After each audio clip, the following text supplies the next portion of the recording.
Since our first day in business, Essentials of You has been offering our customers the best selection of products at unbeatable prices.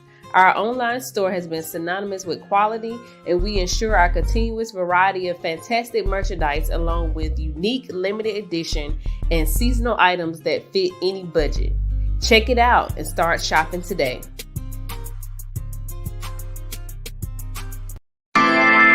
This is my passion. This is what I love to do. But some days, sometimes, I'm just like you, man.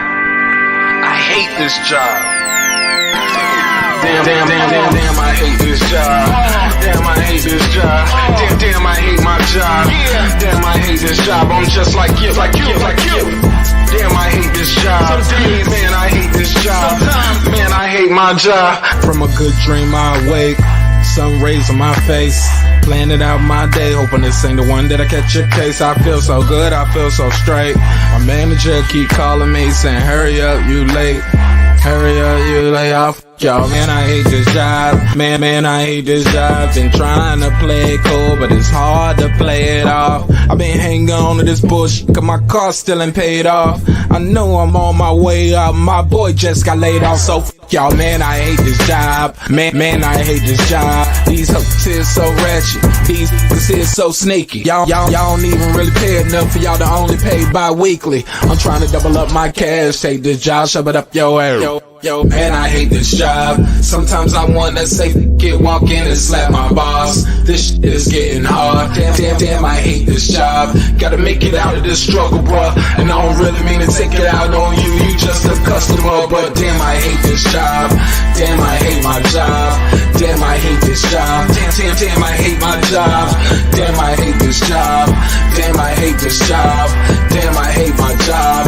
Damn, I hate this job. We're the reason why your stockholders always stay afloat. Yet I'm asking, are they hiring? Like everywhere I go, schedule will say 9, but I think it's fine if I clock in at 9:04. I work 40 hours a week plus overtime just to be bro. So y'all, man, I hate this job. Hate that I applied. So much has transpired since the day that I was high. Told me I could advance, but you were telling me lies. Gotta give your notice before I quit, but you don't say shit right before I'm fired. Damn, man, I hate this job. Sometimes I wanna say, walk in and slap my boss. This shit is getting hard. Damn, I hate this job. Gotta make it out of this struggle, bruh. And I don't really mean to take it out on you. You just a customer, but damn, I hate this job. Damn, I hate my job. Damn, I hate this job. Damn, I hate my job. Damn, I hate this job. Damn, I hate this job. Damn, I hate my job. Damn, I hate this job. You and your procedures, you and your protocol, you and your policies, none of that shit don't apply to me. You and your quotas, you and your standards, you and your 2 sick days a year. Y'all niggas bananas. Wonder why the postman's posted with hammers, going postal with Popo on camera. His wage got him enraged, stressed out, it's hard to maintain. He flips the middle, grabs his. He said, if you don't get the picture, I quit, you ain't shoot. Mother, man, I hate this job. Sometimes I wanna say, walk in and slap my boss. This shit is getting hard. Damn, I hate this job. Gotta make it out of this struggle, bruh. And I don't really mean to take it out on you. You just a customer, but damn, I hate this job. Damn, I hate my job. Damn, I hate this job. Damn, I hate my job. Damn, I hate this job. Damn, I hate this job. Damn, I hate my job. Damn, I hate this job. Look, man, I hate this job. I put my pants on one leg at a time, just like you. I'm out here trying to take care of my family. Damn, I hate this job. It's not always glamorous, for real, but I do what I gotta do for me and mine, you know? Damn, I hate this job. Damn, I hate my job. Damn, I hate this job. Damn, I hate my job. Damn, I hate this job. Damn, I hate this job. Damn, I hate my job. Damn, I hate this job. Damn, I hate this job. Damn, I hate this job. Damn, I hate my job. Damn, I hate this job. I'm just like you, nigga. Damn, I hate this job. Man, I hate this job. Man, I hate my job.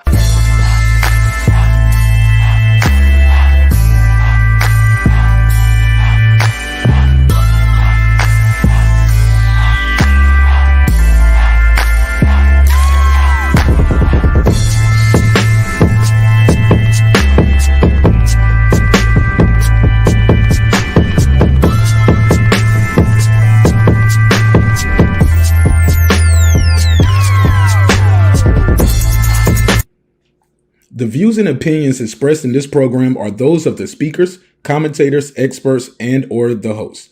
They do not explicitly nor necessarily reflect nor represent the channel's policy or the views held by the channel or broadcaster. The broadcaster or its channel cannot be held accountable for all or any views expressed during the program. Basically, if I didn't say it, don't come for me. You come for the person who said it. And please don't sue me for somebody else's words. With that said, let's start the show, motherfucker. This that squad sound.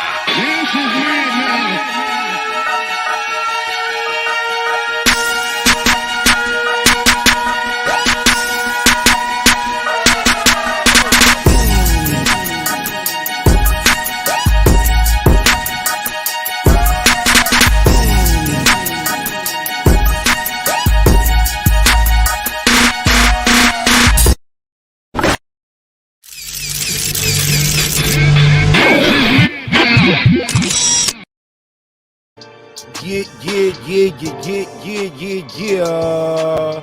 What up, though? What's poppin', y'all? How y'all feel out there?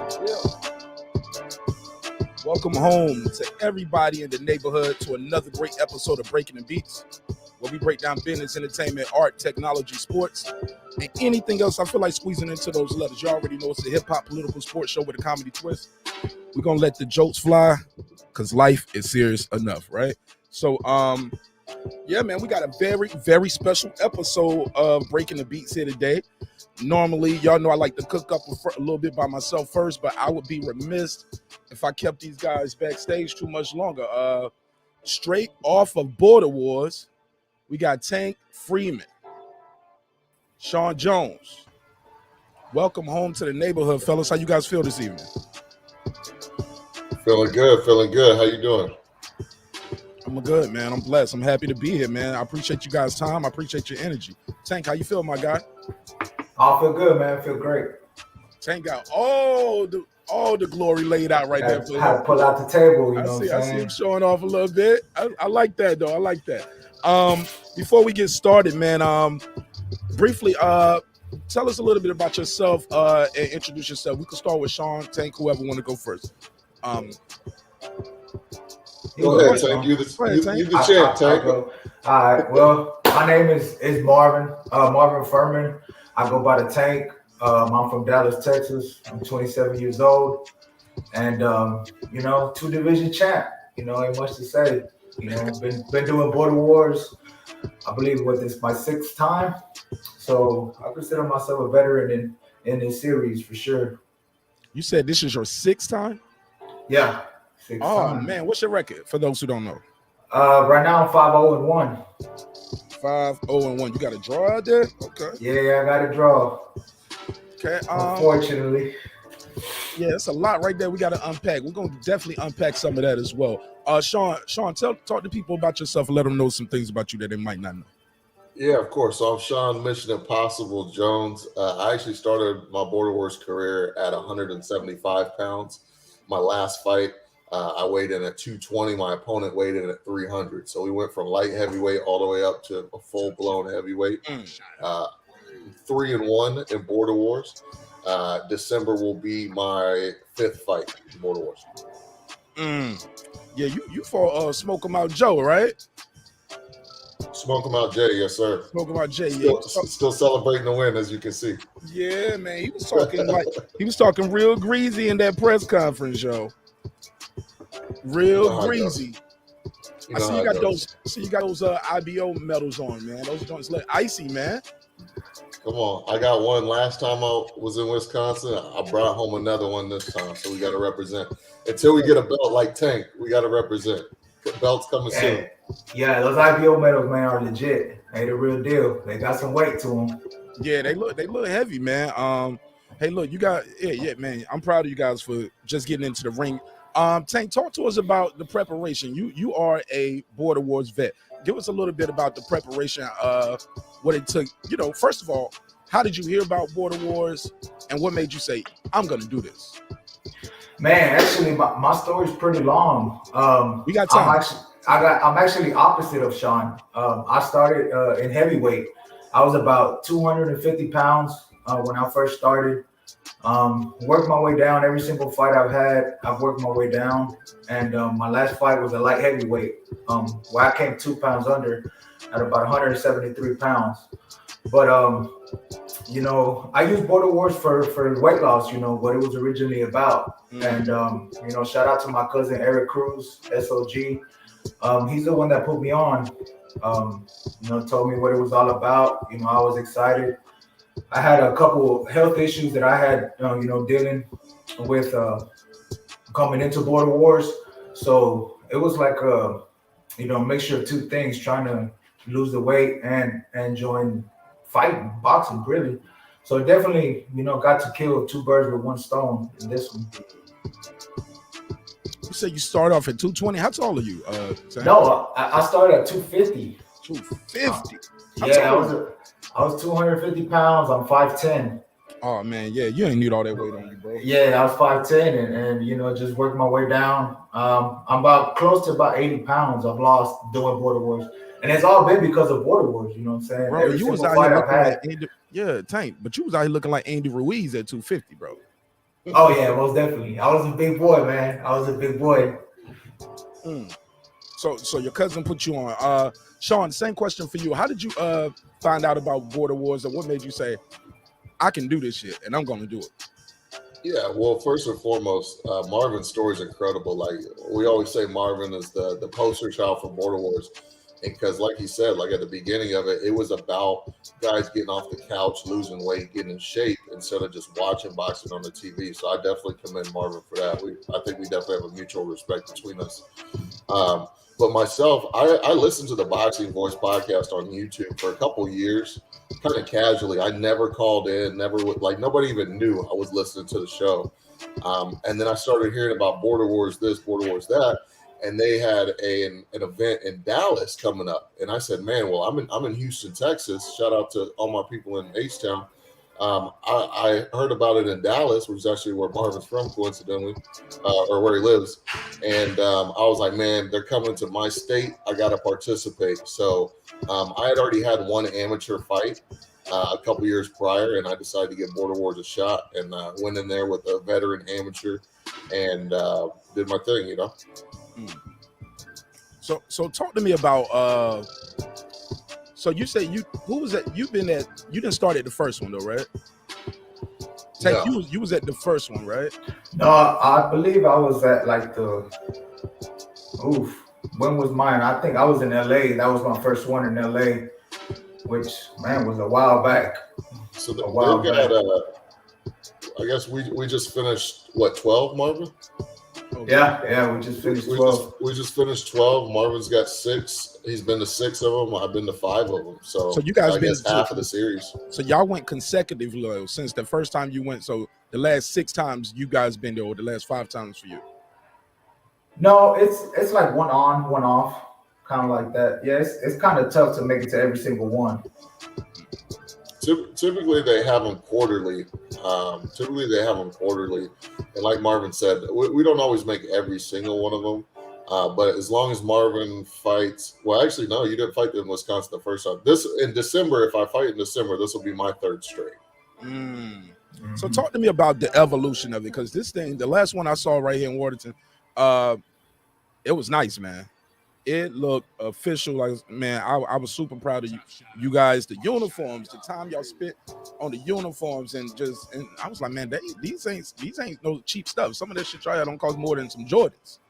You know what I'm saying? Like, and y'all can't wear those boxing shoes to the club. You get what I'm saying? Well, but go ahead. I was just gonna say, I like to hear Marvin's take because he was a part of Border Wars before I was. So he got to see it when it was in the gym, people wearing sneakers in the ring and boxer shorts.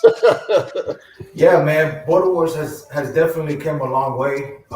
When I started Border Wars, it was in LA, and it was in Javier Caputillo's gym. And the ring was really small, a lot of great fights, but a lot of little issues, you know, that now has definitely been fixed. But going from a gym to a venue, man, it's huge, you know, production standpoint. everything looks so much better. The talent is definitely coming out. The fighters are definitely more skilled. So overall, man, it has definitely improved a lot. Okay, so when you said some things got ironed out, you want to address some of the things like, hey man, this was something that we was doing before, and I'm glad we tweaked this and got that a little better. Can you address some of those things? Well, just in the production standpoint, now we got better camera angles, a little bit more help, in just the production overall. Back then, we had a couple guys that were fighting and using their phones to record their actual fights to be able to, to post them online. So, now them working with TriStar Boxing, it's night and day difference. So how do you guys do the ranking over there in Border Wars? I see they actually have a ranking. Do you pick the guy you fighting because he just in the chat? You keep trolling me in the chat. You're gonna have to come to Border Wars and do something with that. You know what I'm saying? You ain't gonna just keep talking to me in the chat and we can go in and do this for real. How do you guys feel about how you guys were matched up, and how do you feel about the rankings and moving up in the ranks? Yeah. So the rankings, there's a couple guys who are, I guess I would say TBV kind of alumni. They're in the community, and they handle the rankings as far as each division and then pound for pound. As far as finding a fight, really, I guess, how it started was if you wanted to participate, you sent in some footage to Nestor Gibbs, and he kind of matched you up with someone. And as the community and the fighters have kind of gotten multiple fights under their belts now, at every event, we're scouting people to see who our next opponent could be.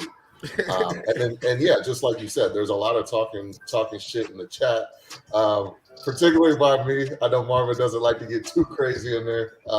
He likes to just show it in the ring, which is very commendable. I got a mouth on me, unfortunately. But a lot of fights do get made in the chat. A lot of fights get made in the chat. Yeah. Add on to that. Add to that, please. Yeah, that's definitely, man. That Border Wars chat gets real spicy. It ain't for anybody. We've had a lot of guys come in and out the chat because they can't take the heat. So, like Sean said, a lot of fights have definitely been made in that chat, and also been falling apart in the chat. Why you say falling apart in the chat? Well, sometimes they can't handle the heat. It gets very intense in that chat. Okay. Go ahead, please, Sean.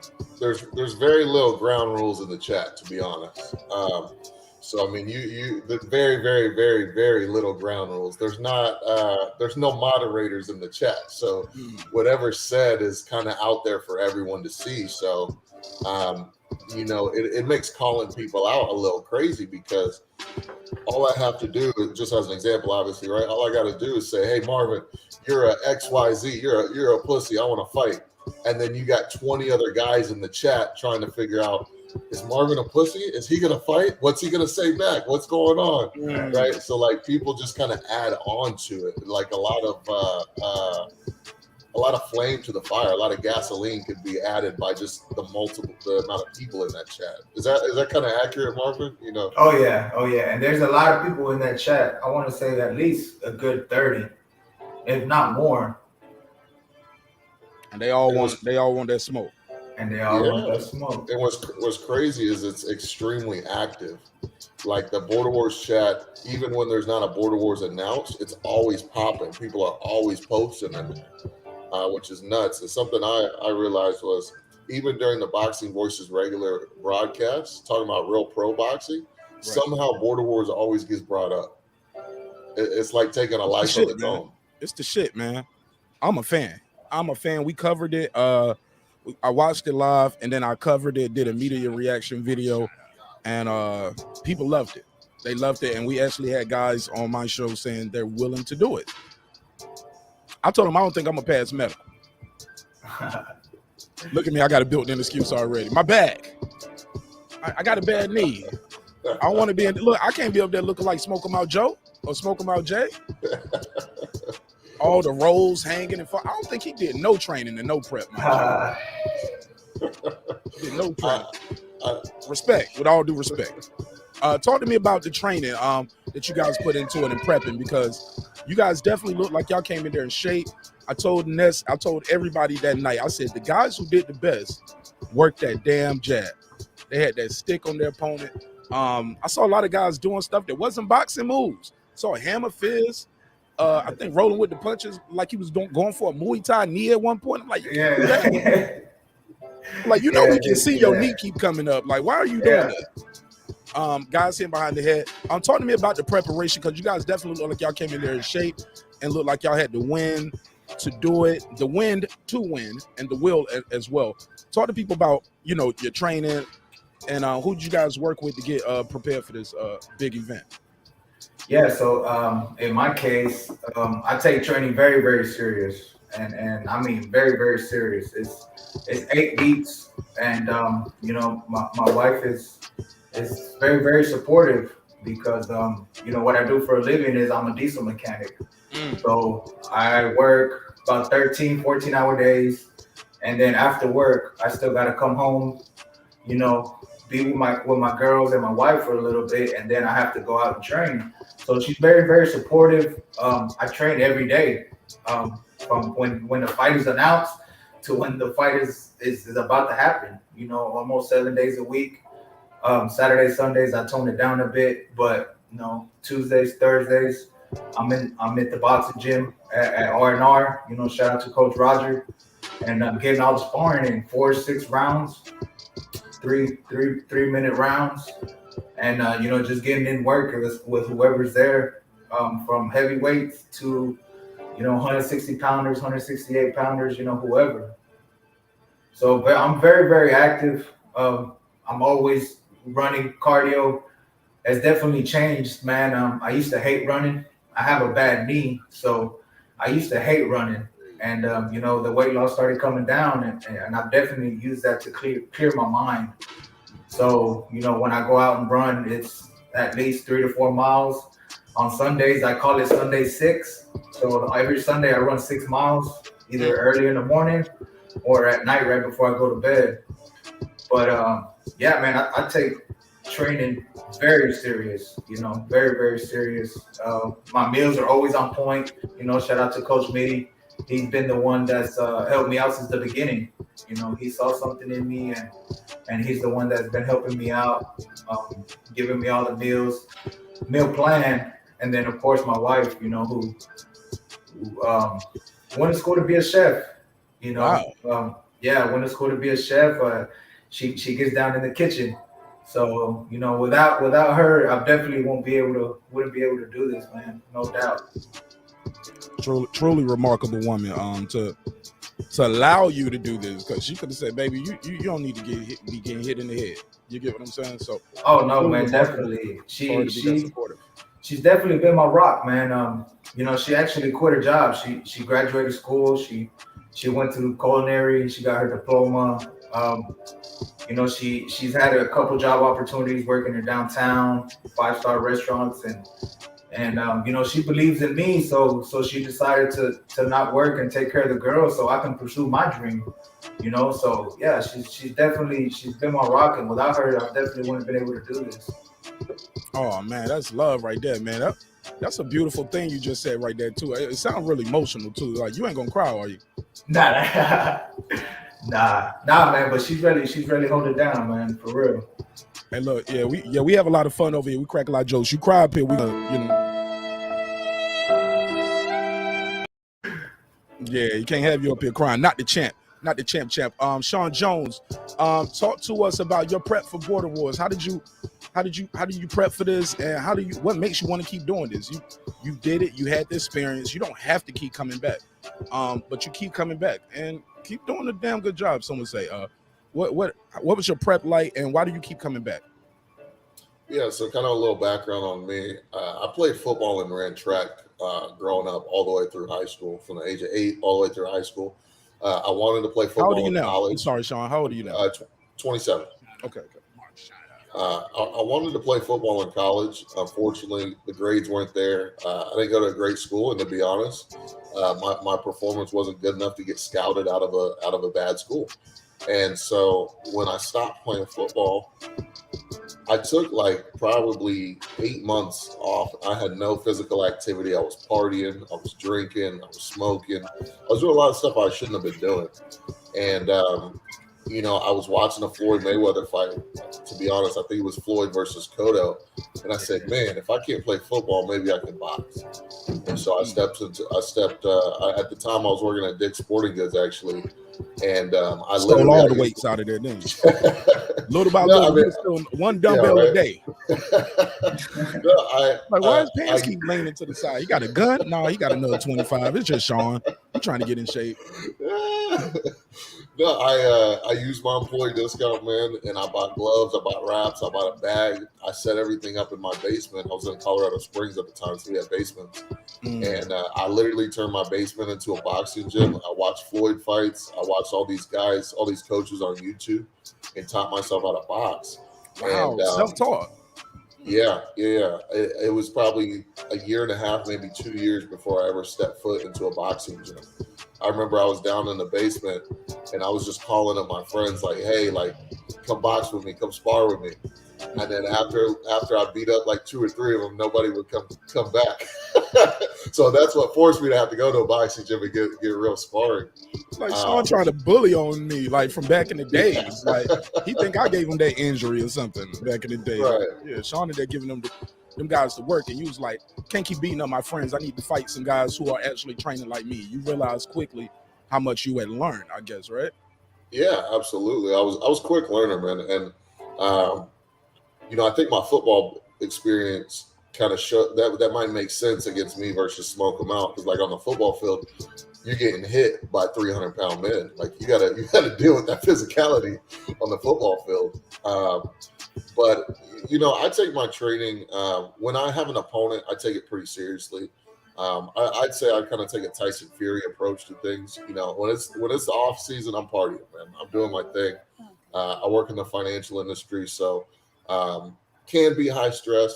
So when it's time to settle down, man, I got my cigar, I got my scotch, and we're chilling. But when it's time for a fight, when I have an opponent, I'm locked in. Like Marvin said, we're running, we're in the gym sparring, and we're putting in work. I try to get sparring from as many guys in Houston that are in the gym heavyweights as possible. So yeah, and let me ask you something, Tank. Take us back to that first Border Wars experience. Nervous, energy? Were you nervous? Because you didn't start off as a 2-time 2-division champ, right? You're a unified champ, and you are you. Am I saying that right? Unified champ, and you are a light heavyweight champ. Light heavyweight. Yeah. Talk to us about that journey, and while you in there, like you walking into, it was a gym the first time for you, correct? Yeah, it was a gym. Yeah, what gym was that? Capotillo's gym in LA. Yeah, man. The first time was actually pretty crazy. I took it very, very serious. I dropped the weight, but I also had some personal stuff going on at the time. My wife was actually pregnant, and she was due any minute. Actually, she was over 8 months pregnant, and wow. Actually, I was also finishing up on closing on my house that same week. So it was like, do I miss Border Wars? And you know, when am I going to sign the paperwork to my house? So I definitely didn't want to miss Border Wars, and everything worked out. 2-3 days before I had to fly out, I closed on my house. You know, my wife didn't pop while I was in LA. So I made it back, and she was able to have the baby. But yeah, man, the experience was amazing. Doomy was in my corner at that time. I don't believe he was reffing yet. I think Coach Mitty was reffing at the time. But Doomy was in my corner at that time, man, and you know, just helped me stay calm and collective, and you know, give me that win. Now how long were you fighting before you got your first title shot? I think it was on my third. It was on my third fight. Yeah, it was on my third fight. And they're going for the title. Man, these belts, man, I was telling people, man, these belts are pretty icy. The TBV belt is legit, man. It's actually that was my favorite one out of the 3. It's definitely legit. It's got some weight to it. It's standing up by itself. Like I don't even have it on a stand. Like it's legit. Right? This the one right here, right? This what it looked like on the screen. Yeah, that's it. That's a good close up of it, man. Yeah. It looks official. I think I got Brandon over there designed these, correct? Yeah, he's the one that designed it, man. And yeah, it's beautiful. I got a lot of compliments while I was at the airport. Oh, you had it on at the airport? Yeah, I had it on my carry-on. You know what I'm saying?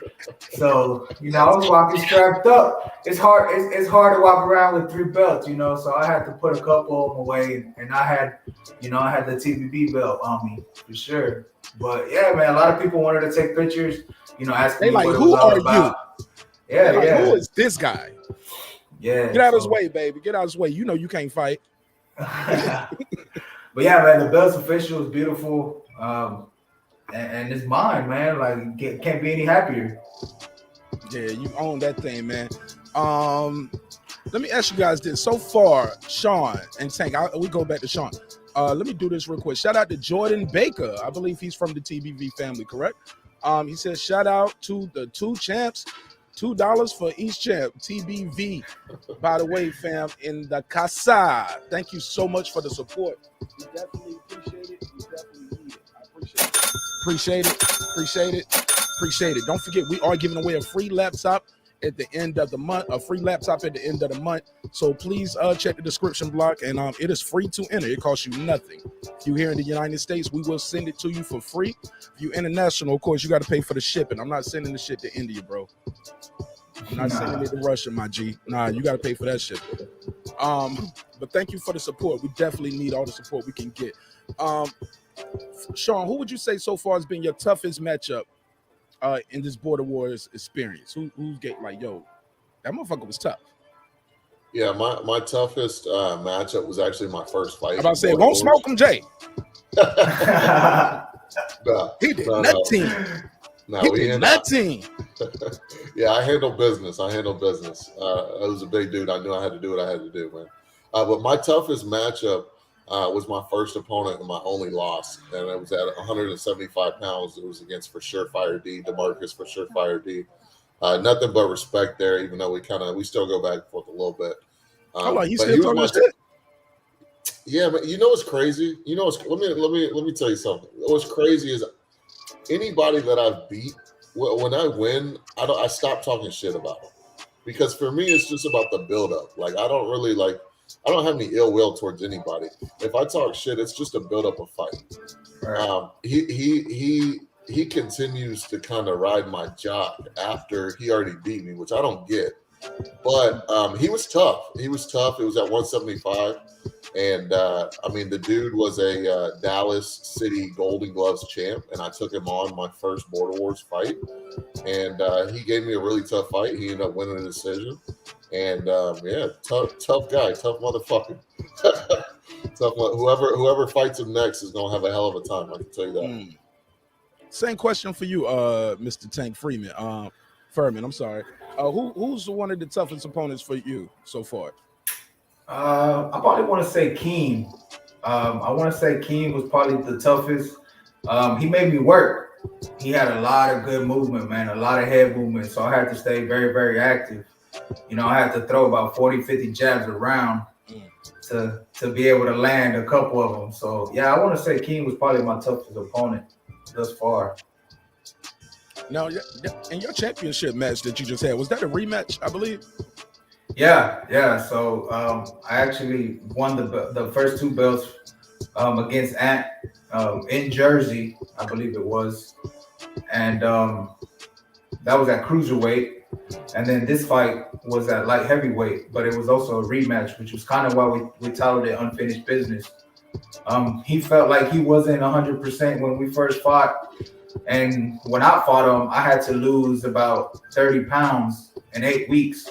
I had to make weight. So I had to lose about 30 pounds in 8 weeks to be able to get that title fight. That's the size of a 2-year-old baby, 30 pounds. Golly. Hey, I did it though. You know what I'm saying? Like I said, I take this shit very, very serious. So it was tough, but I did it, And look, why do you think Border Wars, see, me personally, I feel like the shit is taking off because guys are looking at it on TV. You're watching your favorite fight and you're like, he should have been doing this. They ain't doing nothing. They ain't throwing no punches.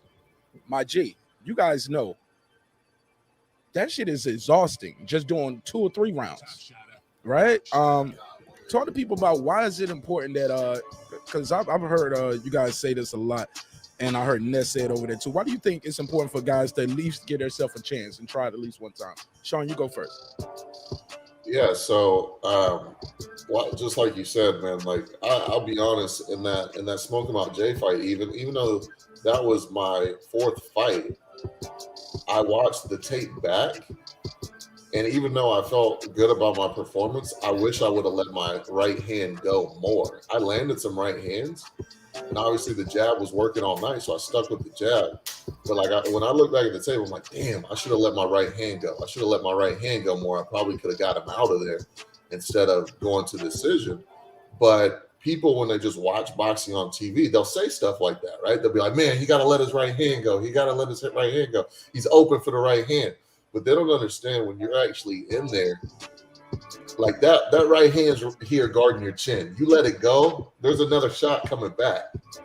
And so sometimes it can get a little dicey, like, man, do I want to let it go and risk getting hit?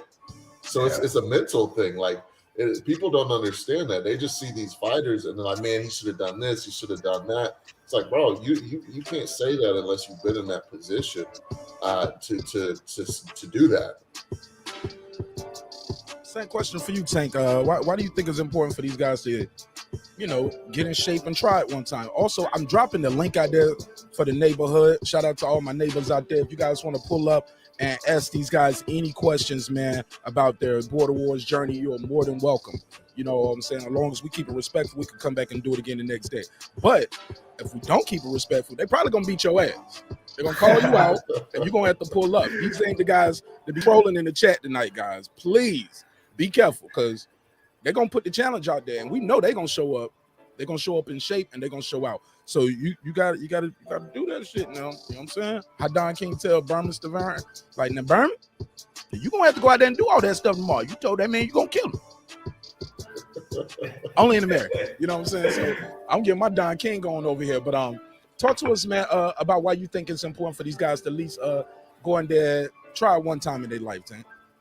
Yeah, man, to kind of piggyback on what Sean said, it's definitely a different ball game once you're in there. A lot of people think because they run X amount of miles or they play a different type of sport that they can just go in there and fight. And you definitely don't. The conditioning that you got to get ready for when you're getting in a fight, man, it's a totally different ball game. So when you're telling these fighters they should have done this and this and that, it's hard when you can't do that. You train, you bust your ass, but it's a risk. Like Sean said, you want to throw that right hand, but you risk getting that counter, and that counter is going to come in hot.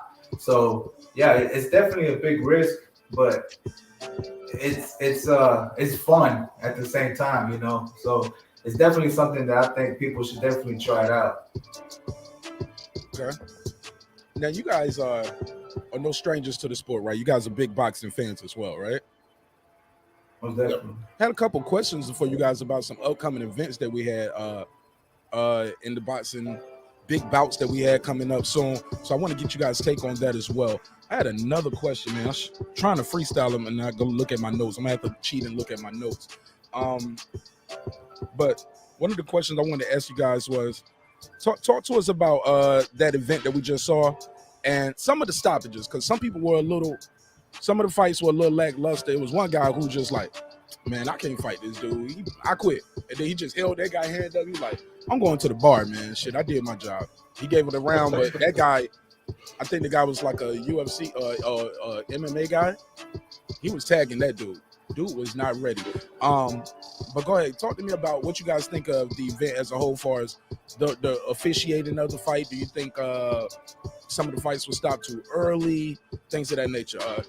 Sean, you can go first, please. Yeah, I didn't have any issue with any of the stoppages, to be honest. Doomy's been doing this for a minute. After the fights, he actually told me, he said, hey, we were talking, and he was like, I think that after this Border Wars, that's my 300th fight that I've reffed. Wow. And I was, and so that's a lot of experience. So for someone to watching on YouTube to say it's an early stoppage when you got Doomy in the ring there, who's done 300 fights, that's kind of ignorant to say, you know. The referee's job is, especially in see professionals get paid to do it, right? They know what's about to happen when they get in the ring. Some of these guys who join Border Wars, especially like some of the MMA guys or just new boxers to Border Wars, they've never done it before. So it's really Doomy's job to protect all the fighters. And you got to think too, knock on wood, but like one really bad injury could set Border Wars back a lot. We don't want to see anybody get hurt, not only for their sake, but for the sake of the event. So if the ref stops a fight, it's all in the purpose of making sure the fighters are safe. Go ahead, Tank. What do you think? Do you think some of those? How do you think of the officiating? Yeah, you know, to piggyback on what Sean said, I think Doomy's done a great job thus far. You know, he has a good eye for boxing, and he can definitely tell when somebody's not really there. So I unfortunately wasn't really able to catch some of the fights. I was trying to help some of the guys get ready, and I also had to corner a couple guys. So I was kind of running around doing a little bit of everything. But the couple fights that I've seen that I saw was, I think he did a pretty good job. Oh yeah, most definitely. I thought he did a good job. It was one of those fights where the guy was like, he had just missed wildly, and Nestor and I disagreed on that. Nestor said he should have been protesting more, like, nah, I ain't lose. Blah, blah. I was like, nah. Everybody else took their losses and just had to get out the ring. You know what I'm saying? Don't be the one guy. You know, his family. There's kids there too, right? Yeah, that was kids there, right?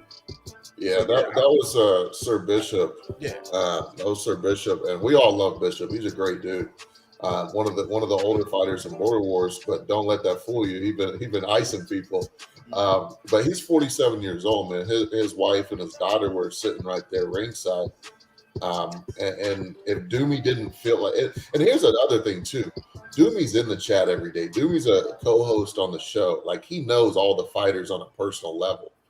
So he doesn't want to see nobody get hurt either. So I think in that moment when he looked into Bishop's eyes and he saw him miss that punch wildly, it was genuine concern with professionalism to say, hey, look, I don't think I should keep this fight going, especially after it'd been knocked down twice. You know, I always leave it up to Doomy's judgment. Until he proves me wrong, you know, I don't ever fault with what he decides. Yeah, and I believe on one of those knockdowns, he bounced his head off the canvas. I do think that he wasn't there all the way. So I agree with the stoppage. Like, he should have waved it off, because I did see that hook he threw. It was pretty wild. And of course, you know, he's pretty accurate. So I agree with that stoppage. That's what I was gonna say, Marvin. Is that Bishop? If you watch his other fights, he's extremely accurate with his punches. So to see him throw a punch like that is way out of character. That's how you kind of knew something was up. Okay, I gotta agree with that. I ain't gonna lie though. I thought but I get what you said. When you put it like that, Doomsy has more experience than the guys like me who are watching it, right? And I'm talking about being in there, either fighting or officiating the fight. So I give him credit there. How about this, man? Who do you guys think is the next up? Like, this guy's somebody to look out for. Sean, other than yourself, right?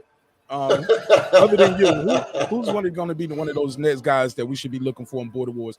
And again, guys, you guys tuning in, please smash the like button. Please consider subscribing to the channel. And if you want to join the panel, I got the link out there. Just click the link, and I'm sure these guys will be more than willing to talk to you and chop it up with you and talk to you about their Border Wars experience. They didn't end up like rolling with the punches. I'm gonna let Marvin answer that first, because Roland ain't one of the guys that's gonna be coming up soon. Roland with the punches. Hey, that's your guy. That's your guy, Nash. But in the middle of the fight, he puts the gloves on his knees. Oh shit! Forgot he was still in the fight. I was like, yo, he think he playing basketball. Like he had like somebody shooting a free throw, and you just take a breather. Man, you can't just take the breather. He might have did that in round one. Yeah, that guy was gassed out. I think I remember when the fight was over with, he threw himself in the ring like he was out of there. Yeah, he threw up everywhere. He told me on the show. He said he had some drinks before the fight. Ah, come on. He had a now. shot and a beer, then another shot and another beer. Those nerves were eating them up.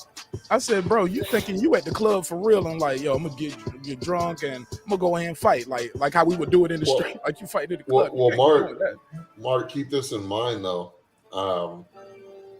We didn't have as many people live at this one as we did the previous, but the first Border Wars that was in that same venue at the bar in Wisconsin, there was 250 people live. People were standing. People paid to stand and watch. And it's different fighting in the gym than fighting in front of an audience. So for somebody's first time fighting with the lights, with the audience, with the live stream, you can hear Nest commentating, talking about, oh, he just got hit. Like when you get hit, you're hearing Ness in your ear saying you got hit. Oh yeah, that's different, man. You're gonna have nerves. You're gonna be anxious. It's a little bit different. Oh yeah, that anxiety is through the roof, man. Through the whole build up till you get in the ring and that bell rings. Maybe even till you get hit. You know, you get the first punch landed. But that adrenaline starts pumping, and then you know it's go time after that. You're in a fight. But yeah, that's definitely an adrenaline rush. So your guys were tight. Coming up, Marvin? Go ahead. Yeah, I'm gonna say yeah. Go ahead. Who's coming up, Marvin? Man, that's a tough question because we got a lot of guys, a lot of Border Wars fighters. But I don't know. I want to say maybe if he stays consistent, maybe Jerome. I believe he has quite a bit of amateur fights. I don't really know his record, but it looks like a guy that really takes it serious also. And I think if he sticks around, you know, he could definitely be a top guy. I think he wants to fight at 160 and 168. So, you know, that 168 division is pretty packed. So I think he'll probably be one of the top guys if he sticks around. When do you plan on defending your title? December 11th or 13th, whenever the next Border Wars is, man. I'm hoping to be there. It's the 11th. The 11th, okay, yeah. I believe it's in Florida. In Florida. Yeah. God willing, you know, everything turns out good and you know, I'll be there. So this will probably be my last question about this, and then I want to ask you guys a couple questions about some big events coming up in bots. And if you guys have a couple minutes to stick around, that'd be awesome. Get, you know, pick the brain of guys, you know, from a different show. I called it the TBV Takeover tonight, so I appreciate it. I don't know where Ness is at. Ness was supposed to be here, so I hit him up a couple times, but definitely talked to him earlier today, and we were supposed to be here. So I'm sure. I hope everything's okay. You know what I'm saying? Maybe overslept. It is a late night show. Shout out to the fans corner. What up, my G? Damn, I lost my spot. The question I have for you guys about the fight. So when you look back and you think about the experience and all you got from it, the weight loss, you know, guys like me want to interview you. You know, you guys go from being in the chat and you got guys like me like, I want to talk to these guys. I don't want to talk to Rolling with the Punches no more. I like him, but I want to talk to the winners. I want to talk to the winners, right? Respect. It's Rolling. I'm teasing you, man. Don't be up here tripping. He's too little for me, so I got to tease him a little bit. I can't box him, right? So somebody said, yo, Joel over here quick. Jordan said, let's be passing out sitting in the chair like he 55. Yo, shout out to the fans corner. But hey guys, like when you guys think back on it, like talk to us about all this meant to you, because you guys literally went through a body transformation in the process, right? Losing weight. You got guys like me want to talk to you. How far do you guys want to go with this? Like, where you guys want to go with it? Long-term goal for this Border Wars thing. You can start. Let's start off with the champ first. For me, you know, for me, in my case, I was a very late start. You know, I picked up Border Wars. I believe it's now going on 4 years. So, 2018 was probably when I had my first Border Wars fight, I believe. So for me, it was a late start, because of life, pretty much working, what I do for a living, and just life in general. Had to battle a lot of health issues, kind of, leading to where I'm at now. But and for me, my ultimate goal is to go pro. Either late next year is what I'm kind of shooting for. So that's why we're taking it very serious, and consistently, even if we don't have a fight signed up with Border Wars, we're still staying active. We're still in the gym every day. The meals, trying to keep everything clean. So we stay consistent, and it makes it easier, throughout the process. But for me, the ultimate goal is definitely turning pro late next year. How about you, Sean? I see you got them 2 gold medals, man. Them IBO medals looking real heavy, looking real chunky on them things. You know what I'm saying? Look like got 2 chains. You feel me? Look, but I know in my heart of hearts, having those are great, but you gotta want some of that hardware that you see on that guy above you. It don't look. I don't think you guys wait. You guys weights are kind of far off. I don't think you guys are gonna be fighting no time soon, correct? No, I mean it was a possibility. Look at the champ. Look at the champ. His eyes got real cold. All this smaller shit was over. Yo, them eyes went from. Yeah, because he knows I can talk greasy sometimes, but I ain't gonna do that to the champ. That ain't right. No, probably about 12 months ago, it was a possibility. Maybe a little bit longer than that, because I was fighting at 175 and things like that. But I'm moving up. Marvin's moving down, so it really just doesn't even make sense anymore. So that's why I'll be honest. I was talking a little greasy, maybe a little disrespectful to Marvin at one point, but as our weights kind of went in the opposite directions, I started to realize, I should probably chill out. It doesn't even make any sense at this point for him or me. But I definitely want the heavyweight belt. The problem is, because I was eligible to fight for a belt this past Border Wars, there's just no heavyweights with 2 wins right now. So that's kind of the requirements to fight for a belt, is to have at least 2 wins. I picked up my 3rd this Border Wars, and so at the time, there was nobody who had enough wins to fight me for a belt. But my goal, I flirted with turning pro at one point, but due to how time consuming my career is, I decided I didn't want to go that route. I can make all the money that I can make in the pros in my career in the financial industry. So to be honest, I want to be the king of Border Wars. I think Border Wars has a huge marketable outlet to where even one day it can be picked up by Netflix. Did you say you're gonna be the king? Oh shit! I'm in the heavyweight division, man. So that's typically in regular boxing, that's the division. So I mean, I want to be as marketable and as good to be the #1 guy when Netflix comes calling and they want personality for the Netflix show. They want a winner for the Netflix show, and they want a heavyweight that ain't afraid to talk shit. I want to be in prime position to get that Netflix contract. You know what I'm saying? Hell yeah, man. I love that energy. I love the energy, man. We got a couple big fights coming up in this thing that we love called boxing, and I got them numbered up here. I just want to know. Let me go to the champ first. Hey, and which one of these 6 fights are you the most excited about? You got Herring, Stevenson, T.O. Cambosas, Bud and Sean, Fury Wilder, AJ Usyk, as you know, goes down tomorrow, correct? And Plant versus Canelo. Which fight are you most excited about? You can go first, Tank. I want to say the Canelo Plant. I think this will probably be the biggest test for Canelo.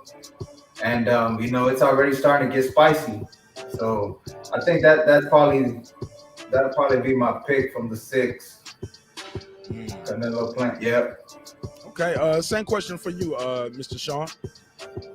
Yeah, I really like the Canelo Plant fight. I'm looking forward to it. But I have kind of a more vested interest in the Wilder Fury fight.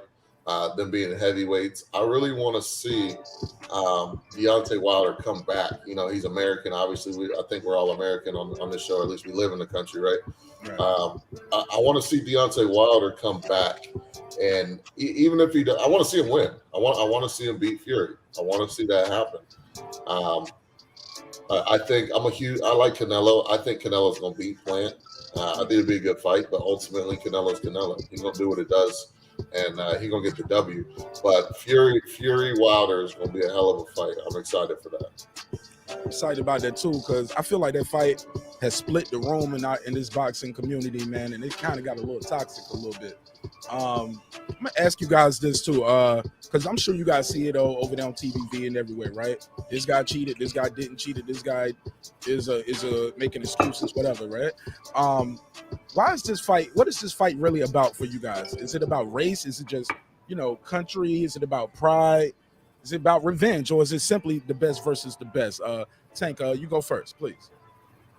Man, I think a little bit of both. Maybe like pride and revenge.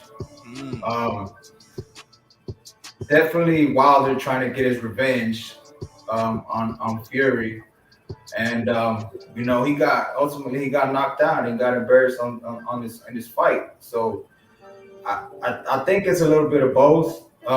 I'm also excited to watch Wilder. He's been posting a couple things there on Instagram, and it definitely looked like he's improved a lot. So I'm excited to see what he brings to the table now against a boxer like Fury. Same question for you, Sean. What is this fight really about? Why is this fight so big? Like, it's a lot of good fights. We've seen guys lose all the time. We've seen guys do rematches. Is it because of is it best versus best? Is it revenge? Is it race? Sean, is it about race? What is it about? Two things: race and pride. Race because they knew what they were doing when they put together the biggest white man in the room and the biggest black man in the room. I mean, it just, for something about it, it just sells, especially obviously the American audience, just because of our history, right? I'm not saying you got to be racist to support the fight, right? You know what I'm saying? But it's just whenever you get black versus white, it's going to stir up controversy. And they know that when they're marketing the fight. The other thing is country. It's country because I think boxing is great in America when you have a heavyweight champ that's American. Like when you got a heavyweight champ that's American, think about a Mike Tyson. Like people care about boxing when the heavyweight. It's something about the heavyweight division. I want to see Wilder bring back the prestige of the heavyweight division to America. So who you picking in that fight? Man, I know you said you want Wilder to win, but are you picking him to pull it off? Oh man, it's tough because Wilder. I think obviously Fury's just a better boxer, and it takes more than one training camp to become better than somebody.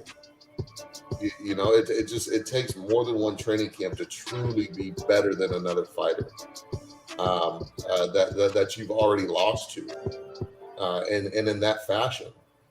Because Tank probably can relate to this though. Like I've beaten guys in sparring from like another gym. They come to my gym, I beat them up, batter them, and then when they come back the next time, I've got so much confidence to get in the ring and do the same exact thing. And on the reverse side, the guy who got beat up, he's thinking, shit, I just hope it doesn't happen the same way it happened last time. Right. So, man, it's tough. I want Wilder to win. My boxing brain is saying Fury's going to win.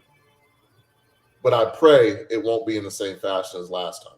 I'd like to see, if Wilder loses, I'd like to see it be a respectable split decision or unanimous decision, but I want to see it go to the cards. I want it to be a respectable fight. Oh, you don't want to see nobody get put to sleep. If Fury gets put to sleep, that's just revenge. If Wilder gets put to sleep, I don't think really anybody it's not gonna be happy about that man getting put to sleep twice. Oh nah, man, it's gonna be some people up here gonna be happy, bro. Trust me, I see him in the chat because they're gonna want to just poke fun at all of his fans saying blah blah blah. But that goes back to what we were talking about earlier, though. Guys talking and they haven't been in the ring. I could never truly clown a man so like they do in these chats after he got knocked out. Because I mean, I've been hit. I've never been knocked down or knocked out, not even in sparring. But I could only imagine what that does to you mentally.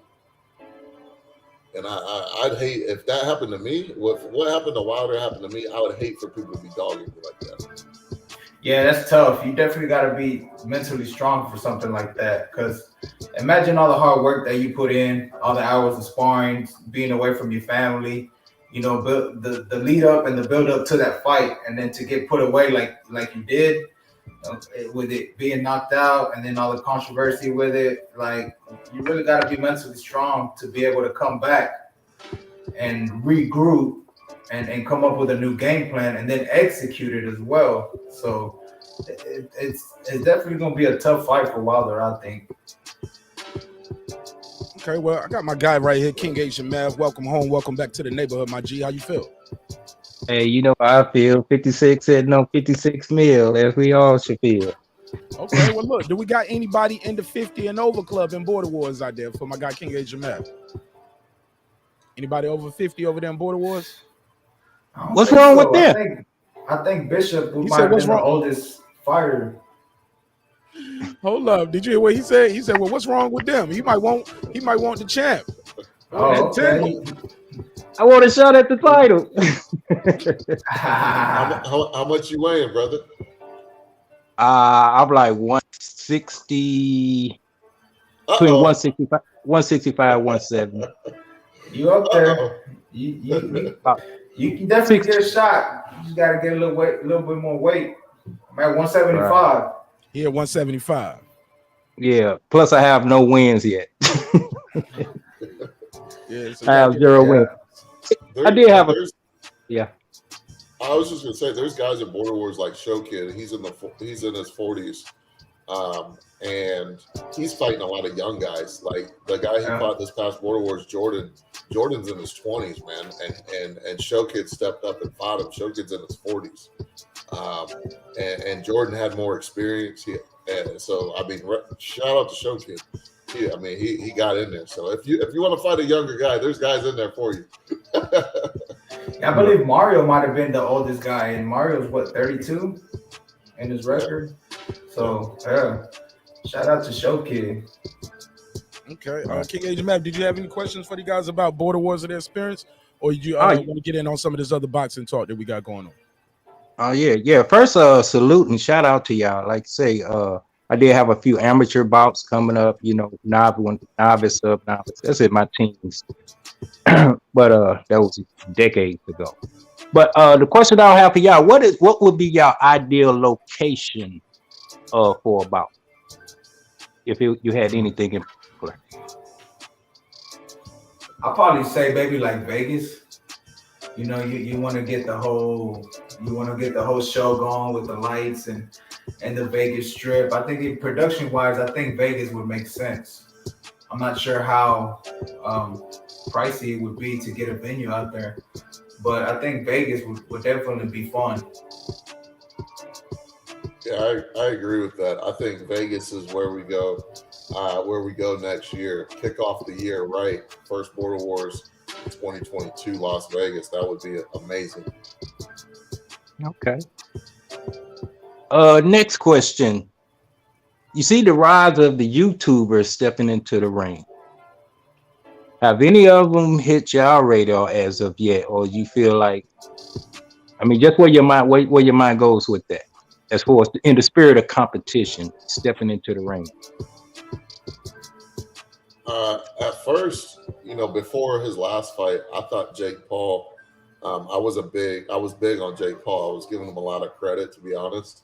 But after his last performance, I'm looking at him like food. I'm like, please let me get enough clout, let something go viral to where I can get a Jake Paul fight and cash out. Because I'll put his lights out and I'll take the cash, man. That's for me. Hey, that fuse has been lit right here. You're in the neighborhood. You're in the nation, the Mark Nash Nation. Hey, this will go viral. We'll push for that fight, and you'll be our guy. You'll be the A side. Oh yeah, Appreciate that. What about you, Tank? Yeah, Jake Paul. That's it's crazy how he's managed to do that. Just because of his following and his training. He's definitely gotten a lot better in boxing. But just to be given the opportunity to to show out and have actual pay-per-view fight, it's crazy, man. That's something that you wish that maybe you could get the opportunity, and definitely you definitely take advantage of that. I know I definitely would. If Jake Paul was to call me, yeah, I'll fight him too. Logan. But I Jake would definitely gain the go weight fight to him. fight Jake. Oh yeah, no doubt.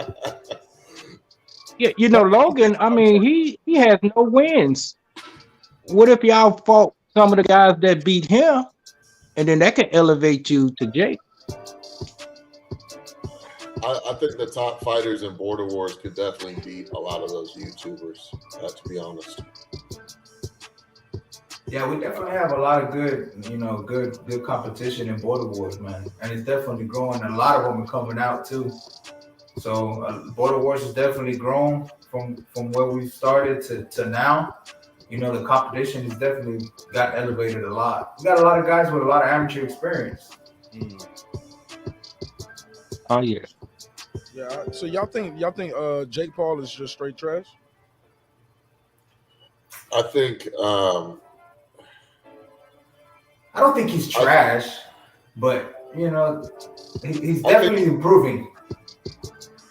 I think he should have taken some Border Wars fights before he turned pro. That's what I think. Ding, ding, ding. I agree with that one, definitely.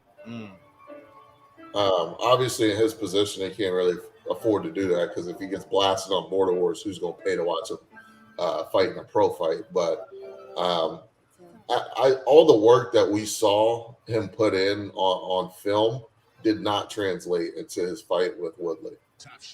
Yeah, definitely.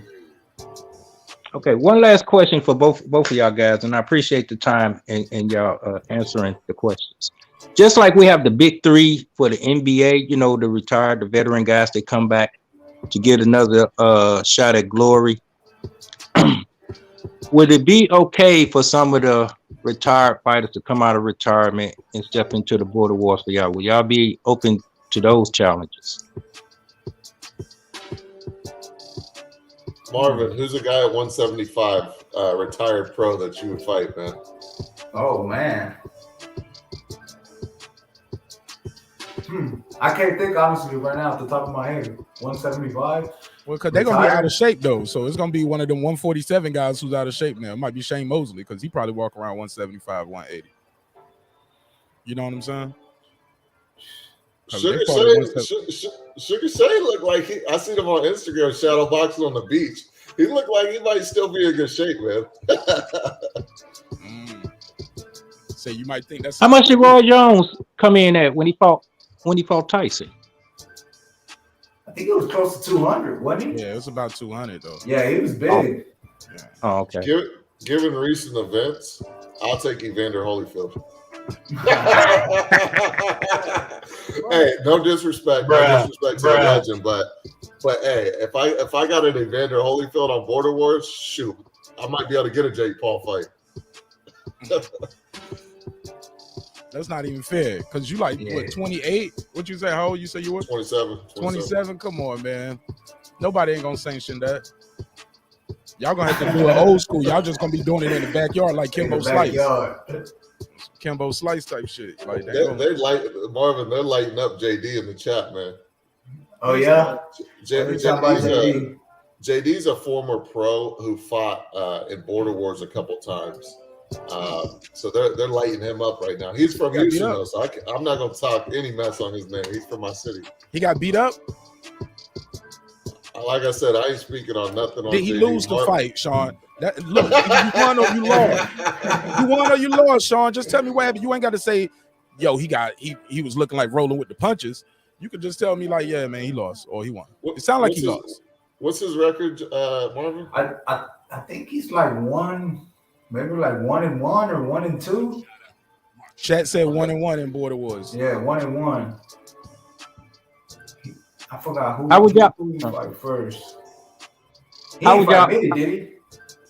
I don't think so. Nah, he didn't fight Mitty. I think they always wanted that fight. I don't think they fought though. He fought Donnell. He beat That Donnell. was his win in Yeah, Dallas. he beat Donnell in a controversial decision. People said it was controversial. Controversial decision against Donnell, and then I can't remember who his other fight was that he lost. Yeah. How do you like your chances against De La Hoya if you call one of y'all out? De La Hoya out here throwing around $100 million. If De La Hoya joined Border Wars to fight Marvin or I, he'd probably catch COVID the day before. Oh shit! Oh shit! Damn. Shoot, I fight any of them for a payday like that. You know, they shit, win, lose, or draw. When the opportunity comes knocking at the door, you gotta take it.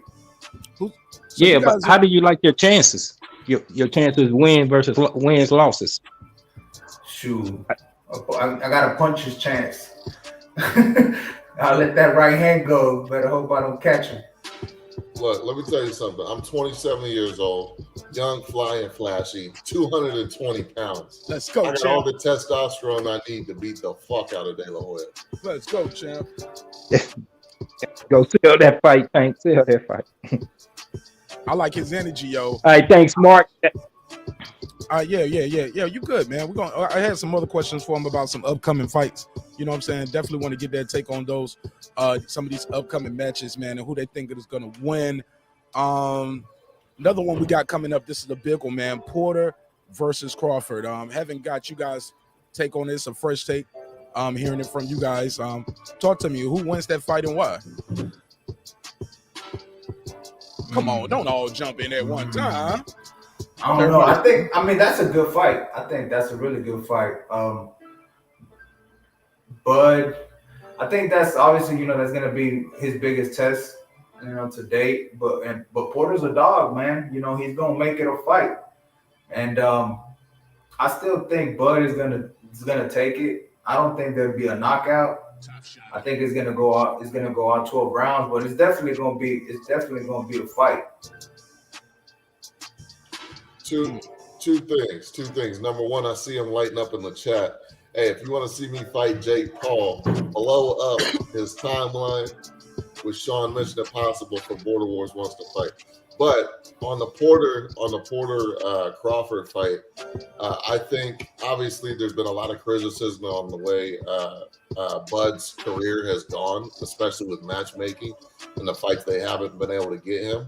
I think that they really did him a great service getting him this Porter fight. Porter's been a little distracted from boxing, kind of doing his own podcasting thing, commentating thing.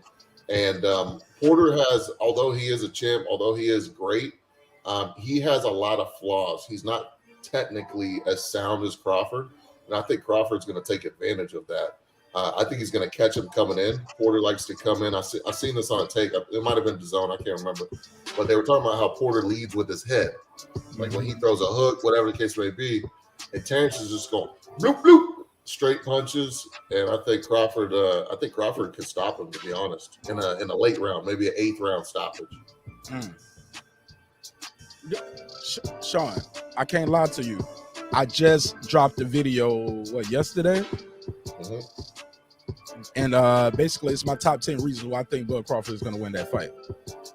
That is what you said. I think that's like number 7 or 8. I got that. Maybe I took it from you, Mark. And look, and as soon as I say it, I cut to all the clips of him doing it. He did it right there with Porter, Broner got him. He did it with Keith Thurman. Then you cut to Kell Brook. It's just him doing like this, just lunging with his head, dropping his hand. When Errol Spence drop him, you can hear Lennox Lewis said, right when he was throwing the punch, because he dropped his hand. He literally lunges in with his head. You know what I'm saying? With his head and the wide looping shots. But Crawford's a sniper. He's a sharpshooter. He's going to pick that shit off. He's going to check him. He's going to get that check hook, and it might be all she wrote. Yeah, Porter can get away with that against certain guys because he's just a dog, like Marvin said. But when you got a sharpshooter like you said with Terrence, I don't see how he can get away with stuff like that. Sean, do you have a ring name? Mission Impossible. Yeah, it's Mission Impossible. Oh, okay. I thought you probably had something like Steel Bones Jones or something like that. No, it's Mission Impossible because no mission is impossible for me. Hey, that's what I'm talking about. Shout out to Winners Only. Thanks for pulling up. Hey, Champ, do you see any tactical advantage for Sean Porter? See, because they was trying to kill me. They was like, yo, Martinez, you being too hard on Crawford. I mean, you just over here D-riding Bud. Like, Bud ain't all of that. He ain't fought nobody. They had to make him fight him. And I'm like, all of that, we ain't got nothing to talk about with that. However you want that to go. They're going to fight on November 20th if they don't get COVID, right? Because that's the biggest thing to stopping fights now, COVID. No, I don't see one tactical advantage for Sean going against Crawford. Tell me why I'm wrong at, Champ. Nah, I agree. You know, I think Bud definitely has the advantage in that. I think Sean Porter is just a dog, man. That's really what he's really got on his side, you know, for that fight. But you know, Bud, I think is very tight. He's very good, and it's gonna be skills versus, you know, I guess aggression is really what it boils down to. Agent Mav or Sean Jones, do you see any tactical advantage going Sean Porter's way? Yeah, what he just said, the aggression. Like I predicted, if the fight go past 2 to 3 rounds, it's going to be at least 3 low blows in there, and that's going to slow Bud down. He's not going to be able to move. It's going to take some of his skill set advantages. He's going to have to sit there and dog it out. John done leveraged the fight. Now he's fighting on Sean's terms, and it's Rock'em Sock'em Robots. I see. Oh no! I see Sean Jones shaking his face. He don't cover his face. Look at Sean. Sean like You blind, dog. Come on, man. As much of a dog as Porter is, I've seen Bud fight, and I've seen him freaking dog guys out. When it gets tough in there for Bud Crawford, although he makes most of his opponents easy work, Crawford's a dog. Crawford is an absolute dog. He's younger. He's hungry. If I'm not mistaken, I believe he's younger. He's hungrier. I mean, Porter's trying to get a payday, man. I think Porter's on the tail end of his career, and I think even if it did get ugly, I think Crawford's got enough dog in him to come out on top. I saw Sean Porter do this interview, man. Shout out to my brother Mike on Sports. Mike on Sports did the breakdown of the interview. My G, Sean Porter said something that gave me pause to cause. He said, well, cause to pause, right? He said, even if I lose. Nah, man.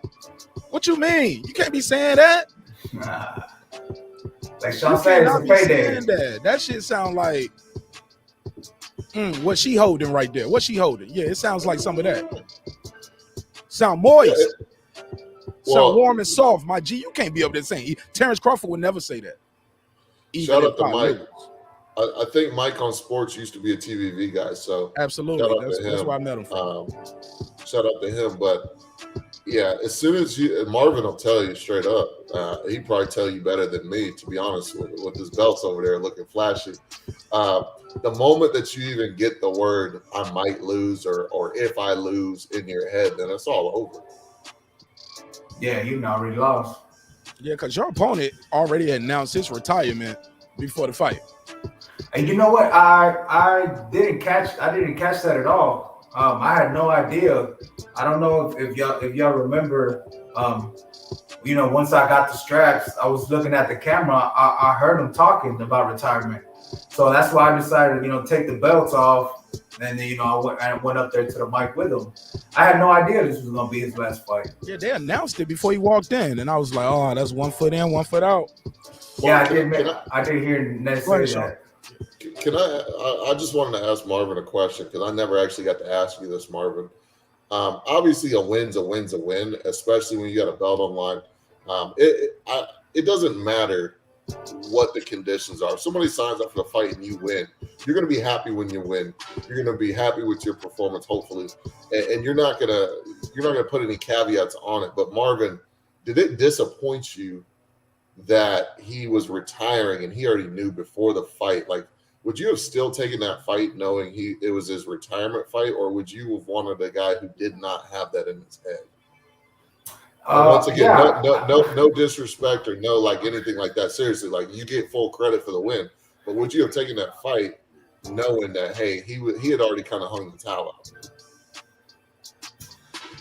In a way, yes and no, because you kind of get those bragging rights kind of to say, I retired him from me beating him the first time and then beating him the second time. Damn, and saying that I retired him as well. Damn, Tank, talking about poking the body with a stick, man. So, you kind of get that, you get that good feeling in there. But, I guess he can only answer that question is how serious did he take it? If he really did train, knowing that he wanted to retire, I personally believe he did train. He did take it serious, but maybe he suffered something during his training camp. I don't know, that made him say this is it. But the fight played out the way it did, and it was a good fight. And I felt like he was coming for my head. He was definitely letting that straight left go. So I had to be quick and get out the way. But I guess yes and no, you could say. Somebody said that pick I got of Sean Porter looked like he was in high school.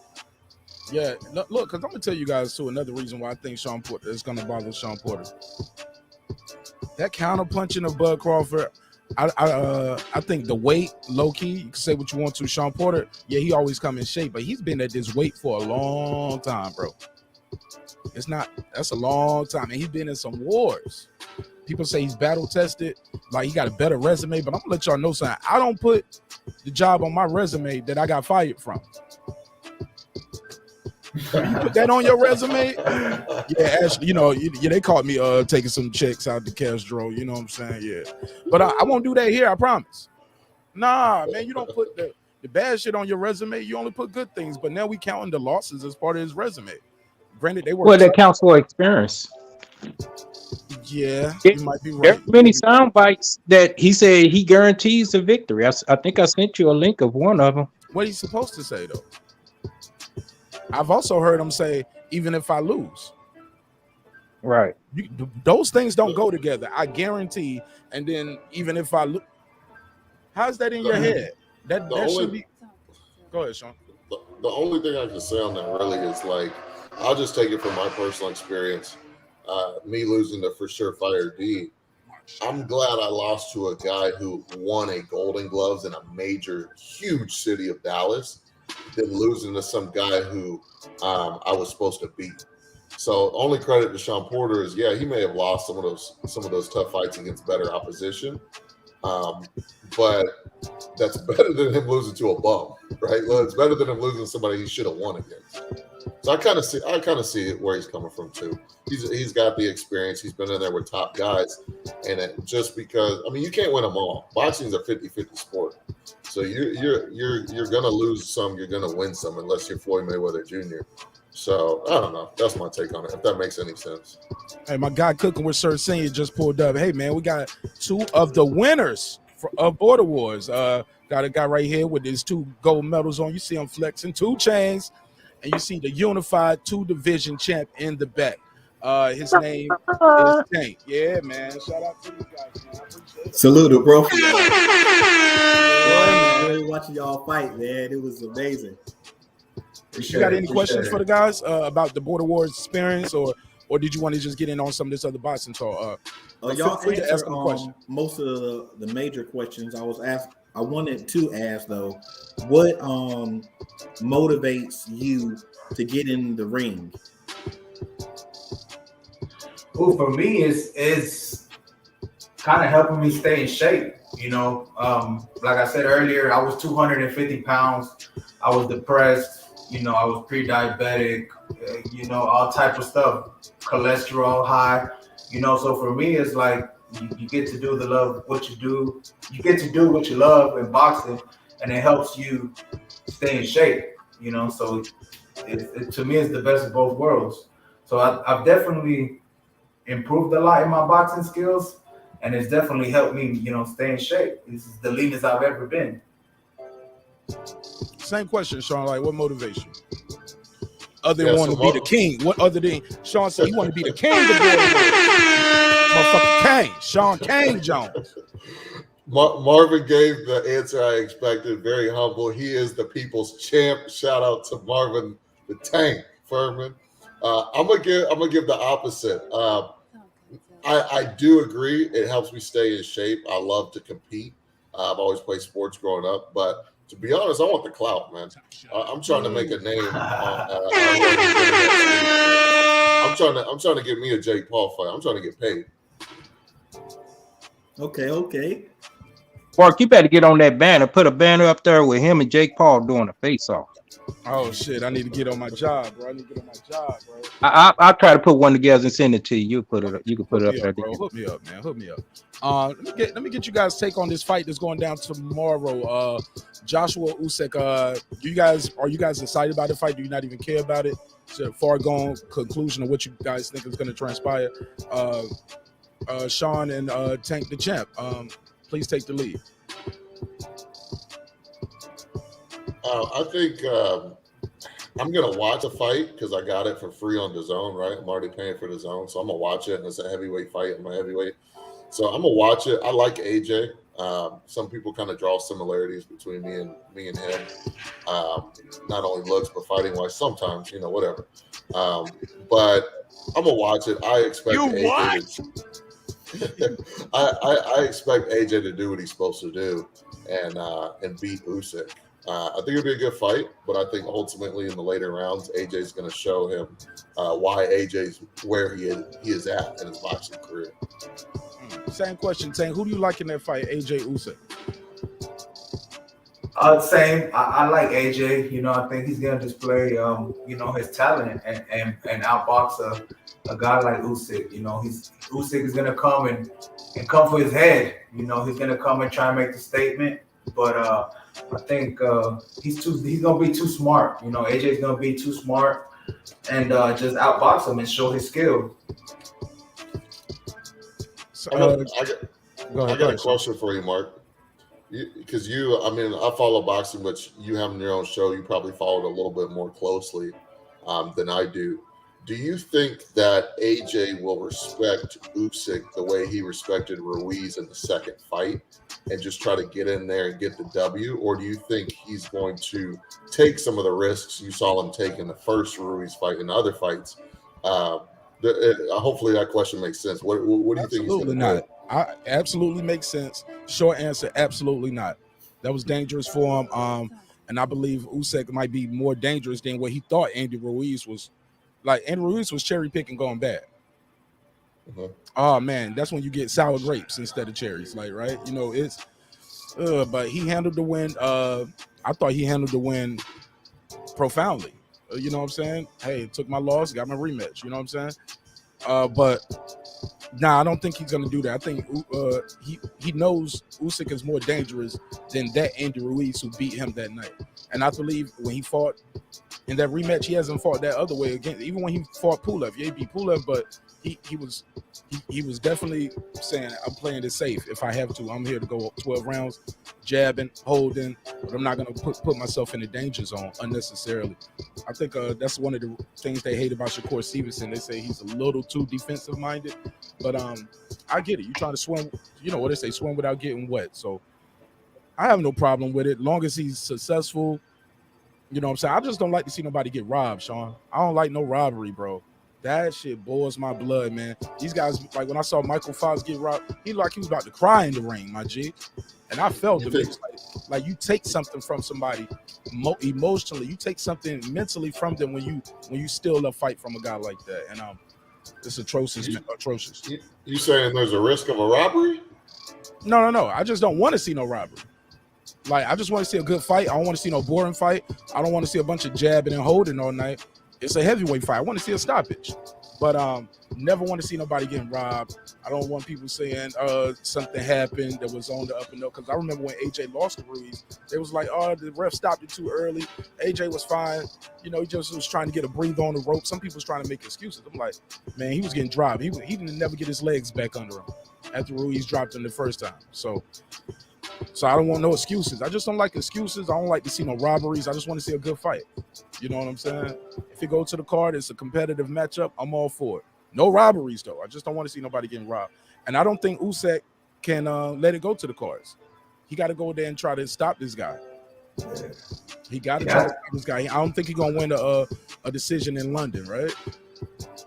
Yeah, definitely. Nah, I definitely think AJ is going to play it like the Andrew Ruiz too. You know, he's gonna he's gonna look good. He's gonna show his boxing skill.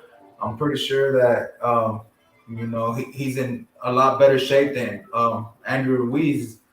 So he's definitely not gonna want to take that challenge and try to bang it out with Usyk. So I think he's definitely gonna show his boxing skills and try to stay away from that heat. Because I'm pretty sure Usyk is coming for his head. Same question for you, Asia Math, and I'm Sir Senior. Do you guys, how you guys see this playing out for AJ and Usyk tomorrow? Well, it's a lot on the line for AJ, so I don't see him fumbling the ball. I think he's gonna go in there and handle business as usual, and anticipate the winner of Wilder Fury 3. It's a big bag in that. Go ahead, Sir Senior. Same question, Sir Senior. How do you see this fight playing out, AJ Usyk? Well, I see AJ going in, like you said, doing a lot of jabbing and holding. I would definitely recommend that Usyk go in and really try to make a dominant impression up front early and stay on the gas so he can have at least a chance at, you know, winning. Because all AJ going to do is jab, move around the ring, hold, to make sure he just keep him off of him. If he goes in there underestimating Usyk, though, we might have a big rumble because Usyk got a lot more, you know, tenacity than you would say that the old Andrew Ruiz had. And that would definitely put a long night for AJ. So AJ, if he be smart, he is going to jab, hold, you know, if he get a good spot, throw some combinations in there to, you know, run the punch count up and just make it, you know, go for that 12 round. Okay. Well, look, let me say this, man. I got one other thing I want to ask you guys about. This another fight that's coming up. Teofimo versus Kambosos. Has this fight lost its luster? Like, this was supposed to be, you know, it was a mandatory getting it out of the way for bigger and better things, or either moving up. If this is supposed to be, if he's an undisputed champ, nobody's talking about this fight like it's for undisputed. Nobody's looking at Kambosos in this fight right here. I believe it got pushed back once, then it got pushed back again, then they put it on a Monday, and I believe it's getting pushed back again. What is going on with T.O.? I ain't mad that he's trying to get his paper, but now he's just been out the ring. He's low key on the shelf. You know what I'm saying? So it has to. Are you guys even? Does anybody even still care about this fight? Where's the location? What's the venue? Shit, I don't know because they don't change it. They changed the dates. I don't know if they changed the location. That's my point. I believe the main attraction, the main intrigue in that fight when it first got announced is that T.O. will be traveling all the way to Australia to defend his titles, regardless if people want to revere him as undisputed or not. You know, that goes into the political talk right there. I don't revere him as undisputed. I think he had unfinished business in the lightweight division. But I think that was part of the prestige that he would be going, you know, to another country to defend his titles. But that's no longer the case. And then, of course, the pushbacks, yes, I would say, you know, the little luster that it had in the beginning from the announcement, it's all been gone, you know, due to all the pushbacks and, you know, the controversy of, is he legitimately undisputed lightweight champion at 135? Same question, Sean. How do you feel about this fight? Do you even care about the fight anymore? To be honest, I don't care about it. I mean, like your man said at the beginning, I think that initially it had a little bit of luster because of location, because he had to get in there and do what he had to do. But now, I mean, the boxing for the whole end of the year, you just put up 6, good fights on the screen, right? 6, 7, 8 good fights. I think it's getting lost in all the rest of the fights that are going on towards the end of the year, right? Because out of all these fights, that's probably the one that we want to see the least, right? I mean, so yeah, it's lost its luster. I think he's going to need to take care of business and then go back to the drawing board and try to get his name popping again. Because all these guys, what is everybody going to say towards the end of the year? Crawford did what he had to do against Porter. Joshua did what he had to do against Usyk. Or if Usyk pulls up the upset, he'll be the talk of the town. Canelo Plant's always going to be big. And then Wilder Fury, people are going to be interested because heavyweight. Stevenson, we all love to watch him. So the guy that kind of gets left out is going to be Teofimo and Kambosos. Yeah, it's that inactivity, man. Ness likes to say that all the time too. Is like you don't want to miss a Border Wars because you kind of get forgotten. You come back and you miss one show and you kind of get forgotten. You lose that steam. And it's basically the same thing with Teal, man. Would it be being pushed back and pushed back and pushed back? It's like, man, is the fight even going to happen? It's like you can't really look forward to it because you're now expecting it to get pushed back again. So I might watch it, but it's not as exciting as it was at the beginning for sure. Sir Senior, has this fight lost any luster for you? Or do you even care about this fight anymore? It definitely has lost a lot of luster, and the way he's moving is real shady. I would say that what you mean? For the sport of boxing, if he loses, that'll do more for the sport of boxing than him winning that fight. Because then, unless he gets that automatic rematch, which he's definitely going to try to get it, but that will give us something to talk about dealing with Teofimo. Right now, unless he fights Devin Haney or he goes back and fight Lomachenko, as Bob Aaron calls him, we don't really care because he plays games and he's not really being the same dude who we liked when he went against Lomachenko. Like he was, okay, the takeover. I'm coming to take over the game. I'm a big draw. I'm doing something big. Now, only thing he's doing is we see him like Ryan Garcia on boats with females and chilling and stuff like that. It's like living his best life, man. Underworld model thing. What's up with him? What is he doing? Okay. Well, yeah, man. I ain't gonna lie. I'm still gonna watch the fight, though. I'm still gonna watch it, but I'm not excited about it. This was supposed to have been something. Look, the guy you beat has already fought again. You get what I'm saying? Lomachenko has fought a long time ago now. What, months now, right? So yeah. It's not his fault. I get it. He's not making the dates. He's not picking the arenas. I don't know if he have a say in like, hey, when Mayweather came on that date on that Sunday, I don't know if he had a say so in it, but they was fighting on Sunday. You could have still fought on Saturday, my G.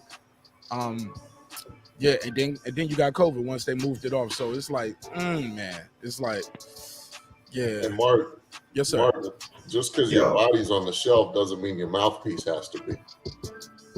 He could be out there. He could be out there promoting and doing what he needs to do with his mouthpiece. I know you don't want to get into beef with your promoter and stuff like that, but hey, I mean, if you're not getting what you want, then you got to be vocal about it. What did y'all think of that? Do y'all agree with Sean? I definitely agree with that. Like, that's one of the things that you love about Teofimo is that he's going to talk junk. But now, like, he got the belts. He talked junk as soon as he got him, and now he's quiet. Then he COVID, but, he's shirtless with females. Like, I mean, what? Consider the alternative. I don't want to see him with no dudes. I mean, you know, that's for AJ, but we'll leave that for another day. Hey, Damn, man, can't win with Sir C over here, man. We was having a good quality show over here. We was showing all kind of respect. This guy right here, man. Let's take this quick moment and look at the green lights behind you. Some beautiful green lights, and Ja Rule has an amazing watch. Let's just look at Ja Rule's watch and that amazing green lights in the background. Look, I'm about to land the plane on this one, man. I appreciate these guys. Oh, let me get your take on that Stevenson Heron fight. It's going down October the 23rd, right here in Atlanta, Georgia. You know your boy Mark Nash gonna be in the mix. How you guys see that fight going now? Go ahead, champ. You got the floor first. I think Stevenson might take it, man. You know, Heron is a older guy. He's a veteran, but you know, I think youth is on his side, and he's definitely skilled, and he's definitely been prepared, you know, for his time. So I think he'll probably end up pulling it off. Same question, Sean, King Asian Math and Sir. Go ahead, Sean. How do you see that Stevenson Heron match going down? yeah, I think it's a good fight for Stevenson. I think he's going to show up and show out. Stevenson does quite a bit of sparring here in the Houston area. I actually know a couple guys who he spars with here in Houston. So that's the guy I'm rocking with. I think he'll do what he has to do. Hopefully, he can kind of make a name for himself and put on a good show in Atlanta, similar to. Obviously, it's not going to be at the level that Tank did it, but hopefully he can be that next guy who can bring the people out like Tank has in venues and in places like Atlanta. And again, you picking who again? I'm picking Stevenson. Picking Stevenson. Okay, King Asian Math. Who you picking, man? I gotta agree with Sean. I'm picking Stevenson. Stevenson had a lot to prove. He had a lackluster performance in this last bout. And so I think he have to regain the intrigue of the fans and his supporters to get his name back popping, get his name hot. So he, you know, he got big fight coming up, and he's looking to go up to 135 if I heard right, in the near future, probably possibly next year. And that's a stacked division, so he has to go in there and look very, very impressive. And that's what I'm holding them to. I would even give I'll say an 8th round stoppage. Sir, same question, man. Yeah, most definitely. I got the boy Shakur Stevenson. I rock with him. I love his energy. I love how he gets in the ring and he handles himself. And he always wants the best out of himself. And that's all you can ask for from a fighter, is to go in and give your best work and then look at yourself and say, what can I do better next time? I think he's going to come in, he's going to show out. I just hope that he doesn't be a little too eager and get, you know, clipped or hit with something, because he's definitely coming to stop him. He's definitely coming in to make sure that he understands he don't deserve to be in the ring with him. Statement made. Yeah. Okay. Can I ask him one more question for the two champions on the panel? Okay. What you want to ask me? Oh, you mean real champ? Okay, my bad. I'm the YouTube champion. You're a musical champion. Yeah, I'm the champ of this show because I got the power of the mouse right here. So if I don't like you, I'm gonna knock you out just like this, Sean. Like, get up out of here. Who you talking to? YouTube Tank. Get up out of this. I'm knocking you out. I'm the champ. I'm cheating. I told people I beat Jay-Z in a freestyle over here as long as I got the mouse. We'll cut off all his bars. But go ahead, Asian man. What's your question for these two remarkable gentlemen, right? Oh yeah, okay. So the bout, who we would Tank, you have to take Logan, and Sean, you'll have to take the other brother, Jake. Which one of y'all would be on the undercard?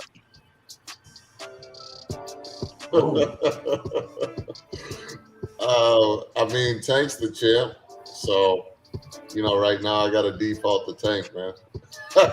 I'm a co-main. We can co-main that thing, man. Look, I co-main this past Border Wars. As soon as Marvin takes a Border Wars off, I'm taking the main event. I already told him. That's why he's trying to fight in December, because he knows. You're right. You're right. He knows. I ain't stopping. I gotta keep going because Sean is coming. He I knows actually if told he Nez takes that. Go ahead. Yeah, I actually told Nez that. I was like, look, man, Sean said he doesn't want to take one off, so I'm not either. I gotta keep coming. How many weight divisions do they have over there with the title available? Got heavyweight, cruiserweight, and light heavy, right? They got super middleweight. They got middleweight.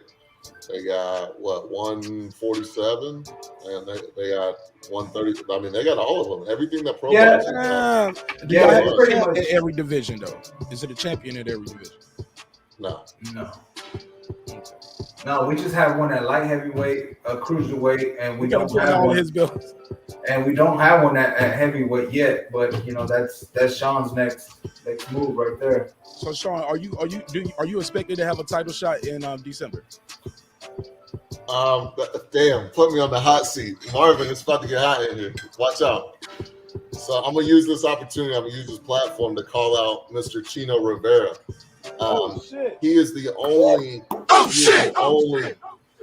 only current heavyweight that is qualified in the Border Wars rules to fight me for the heavyweight strap. Now he's been talking about he wants to move down to cruiserweight, and obviously he's kind of on a weight loss journey, just like Marvin is. So the official story is he wants to move down to cruiserweight because he's on his weight loss journey. My version of the story is he don't want to give me a chance to win the vacant belt because right now, and I got to go with that story. I have to. I mean, regardless of how I feel about him, I think he's a good dude. But that's the story I got to go with because if I want the fight, I got to call him out because no one else is eligible to fight me for the belt in December. So if he moves down and he doesn't fight me, then I'm just fighting a guy who's not eligible for a title in December. And it's not a waste of a fight. I get another win on my record, but I'm kind of frozen out of a title shot if he doesn't fight me. Okay, we got a caller right here. 404, you got the flow. What's your name and where you calling from? Man, this Liz Lowe from the state of Georgia, man. Liz Lowe, what up, my G? Let me turn the music down. How you feel, my G? What's going on? Oh, everything great. Shout out to you, Martinez, first and foremost, my guy. Hey, I know I don't call in much, bro, but I do be checking out your shows. Just wanted to let you know. Nah, man, it's cool. Pop up one day in the chat so I can rent you up, man. You know, I'm a big fan. Oh, shit, what's it? Oh, I be in the chat, but I don't, sometimes I don't be getting into all that. But I got you, though. No problem. Hey, I had to call in, though, to represent, you know what I'm saying, for 2 belt, 2 division tank. You know what I'm saying? My boy, Mission Impossible. Hey, man, there's some good guys right there. They put on good shows. And the fact that I see them on other YouTubers channels, they're done gravy, shout it. So I had to call in personally to shout them guys out because I rock with them. I see them fight in person, and them boys deserve everything they got. You feel me? Yeah. Shout out to Liz You're the man, Liz Lowe. Yeah, man. They say you the man, Liz Lowe. We appreciate it, Liz Lowe. And thank you so much for your time and your energy and pulling up, man. You know you could always click that link and join the panel, man, whenever you want to. It's always an open channel, open panel, open dialogue. And as long as we keep it respectful, we always can come back and do it again. If not, you're going to be at Border Wars. But so, I got you, Martin. I appreciate that too, folks. But you stay up, man. You stay grinding, bro. And I'm going to get back in the chat and listen to the show. God bless, my G. I can't have it no other way. We got to keep grinding. Thank you. 100, my guy. Yes, sir. Yes, sir. Shout out Liz Lowe, man. I appreciate him calling in. Hey, Twin said nobody cares. Shit, that's how you get beat up, Twin. I care. That's how you get beat up. Yo, shout out to Megazar. Megazar, I got that super chat too the other day. I mean, that Cash App. Thank you so much, bro. I didn't see it to the end of the show, but I really, really appreciate it. Thank you so much. Shout out to Coach Malachi Williams. He said, salute my brother Mark. He said, content is always quality. Please like, share, and subscribe. Thank you so much. And if you got 1,000 subscribers out there, you can share that link on your community tab. I appreciate it. So you can delete it after a week if you don't want to keep it up there. But yeah, share it one time. Share the brand. Share the love and support. Guys, we running it down to the end right here, man. Because I respect you guys' time and energy. I don't know if y'all looked at my show before. Sometimes, man, I don't do some long ass shows, man. 6 hours, 8 hours. Oh, ain't that working? Bro, Wow. I start at 10 o'clock. We stop at 4 in the morning sometimes. But we get into relationship talk as well. We talk about hip hop. We talk about current events. Definitely gonna laugh at some Karen videos over here and shit like that. But our main thing is boxing, man. This is a beautiful, ugly sport. It's a sport that I love. It's my favorite sport. I don't really watch a lot of other sports like that. This is it for me. Unfortunately, our sport has a lot of bullshit going on sometimes. We should never have to be talking about if somebody put an egg weight in your glove, somebody might have spiked your water, a guy testing, getting popped. It's on the banned substance list, and still fighting. People say, hey, it's okay because it was the right time, but you don't get probation and not guilty in court. You get what I'm saying? You get what I'm saying? You don't get acquitted, but we still gonna give you probation. You got probation because something went wrong, correct? So I just want you guys' opinion on what can we do to clean up the sport of boxing, and I would love for Sean to take the lead on this. And after that, I think we can land the plane tonight. I know Queen P had a couple relationship topics she wanted to get into, but I don't know if she even still here. If not, we can just do that on Monday. We can do it on Monday. Oh yeah, I see it right there. So Queen P, I don't know if you still want to do that. One of those topics that you sent me. She sent me a good one. She was like, Is it important to have a good relationship with your in-laws? And then she had another one, but I know we're going to do that one next week. But we can do it on Monday, or you can do it tonight, Queen P. Whatever you want to do, just let me know. But guys, I got to get your take on that cleaning up this sport of boxing. Sean, Tank, please take the lead. Go ahead, Tank. Okay, go ahead, Tank. Yeah, I definitely think that I think the biggest thing is holding them accountable. You know, I know they've talked about it a little bit on the TBV show, and it's maybe starting to hold them accountable and the purses. You know, I think somebody had said is if you pop dirty, then some of your purse ends up going to your other opponent, or getting suspensions. Everything that just happened, just need to I guess put your foot down and actually making it happen. Not picking and choosing who gets to do what. Just being clean across the board. Hey, look, you ain't lying. And another person who ain't lying is Taylor Bell. It's the best show on YouTube, damn it. I didn't say the damn it, but I added that to him. Thank you for the donation. Thank you for the support, man. We really need it, man. We're giving away a free laptop this month, and all the money y'all giving is going to that. We're gonna draw that winner live on air. It's no cap. It's all real rap, no Dr. Seuss big capping over here. Even though I got one of those hats on. No, I'm not capping. We giving away that laptop to one lucky winner, and it can be anybody up here, and you can enter multiple times every day. So. But please, Sean, pick up where you left off at. What do we got to do to clean the sport up? Yeah, so actually, Mr. Gibbs, Nestor was talking about this on the show a couple days ago, and he was kind of referencing it like if you drive under the influence, they put heavy sanctions on your license. They'll take away your license. There'll be a ban on it for a couple of years, stuff like that. Like, I think just more serious consequences, because just like drinking and driving, we're in a sport where if people aren't doing the right thing, people can die, people can get killed in the ring, and we've seen it happen. So there's got to be really harsh punishments for that. I just think they got to be harsh on the punishments. People have to know, like, hey, if I do this, my boxing career could be over. It's just like I'll give you an example, right? Like I'm in the financial industry, and we have professional licenses. Let me get $1. You can't. There you go. I got you. Or at least teach me how to make that $1 turn into $2. I got you. Hit me up on Instagram. We'll exchange numbers. But you can't have a felony and work in this industry. If you have a felony, you cannot work in the financial industry. You can't get your licenses, stuff like that. You got to think about it. Nobody wants a felon handling their money. Like I know there's people who have made mistakes and they got a felony, and it's not everyone's a bad person. Don't get me wrong, but that's the industry. That's not my rules. That's the industry. So like we know as people, as financial professionals, hey, I'm not gonna drink and then go out and drive, because if I get a felony, my career is over. I can't work in that industry. So maybe they need to take it more seriously like that in boxing, because you got another person's life that you could be putting at risk if you're popped for something and then you kill him in the ring. Yeah, that's my take. Right, and we just had a sister die in the ring. A young lady, I think she was out of Mexico, 18 years old, right? Yeah. Cepeda? Yeah. And I can't remember her name, and God forgive me for that. But she was a young lady, 18 years old, lost her life after injury sustained in the ring. Sir Senior King Asian Mav, take us home with this, man. What do we got to do to clean up our sport, guys? Yeah, we definitely got to stop supporting the people who cheat. If it's drug cheating or it's, whatever it is that's illegal, you got to make sure that we hold them accountable as fans, but we are also supporters. They live off of our money. If we don't pay for the fights, if we don't watch it, they don't make their money.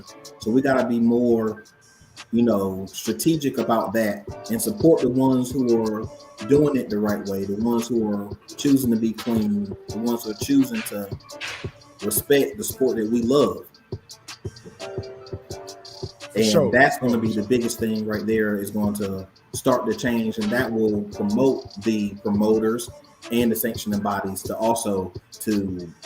help clean up the sport. King Asian Mav, same question. How can we clean up the sport? I agree with what you guys saying. Those penalties got to be longer, man. 6 months, that's how much time people have in between fights. 2 years, hurt their pockets, hurt their fan base, hurt their position in the ranking, make them have to stay in shape for 2 years and work their way back up. When you first come back, some of your money need to go towards ring10.org or one of those charitable organizations that help fighters who get messed up because of people like you who might have cheated and got them brain dead right now.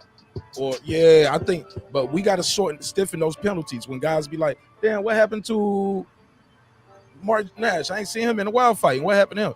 But he popped 2 years ago. He about to come back, but you got to work his way back. You get what I'm saying? Like, you lose something off your career when you do that. And I don't think it need to be no baseball, 2 strikes, 3 strikes, you out. No. You get one time. You get one time to say, I didn't know what was in my body. That second time, my G, it ain't no 2-year ban. It's indefinitely. You got to go fight somewhere else. You can't fight here for no sanctioning body built when you can kill people with this. That's my take on it. King HMF, you got the last word. Well, yeah, you just hit on the main still, and I think it starts with the sanctioning bodies. They have to improve on their system of governing all the fighters that participate under their umbrellas, under their respective umbrellas, the IBF, WBC, WBO, WBA. As we know, they've been known to bend rules and make their own rules. I think there need to be one uniform set of rules all the way across the board. Not a certain rules for the IBF, certain rules for the WBA, and yada yada yada. I feel it should be one consensus all the way across the board with that. And I definitely agree with you. It's a one shot, a 1-on-1. You get caught once, that's it. Well, you could, people make mistakes or get one mistake, man. Right, one mistake. Yeah, and after that, you're gone. And then financial penalties on top of that. You lose your purse. Because can you actually put a price on a life? We all know the answer to that question.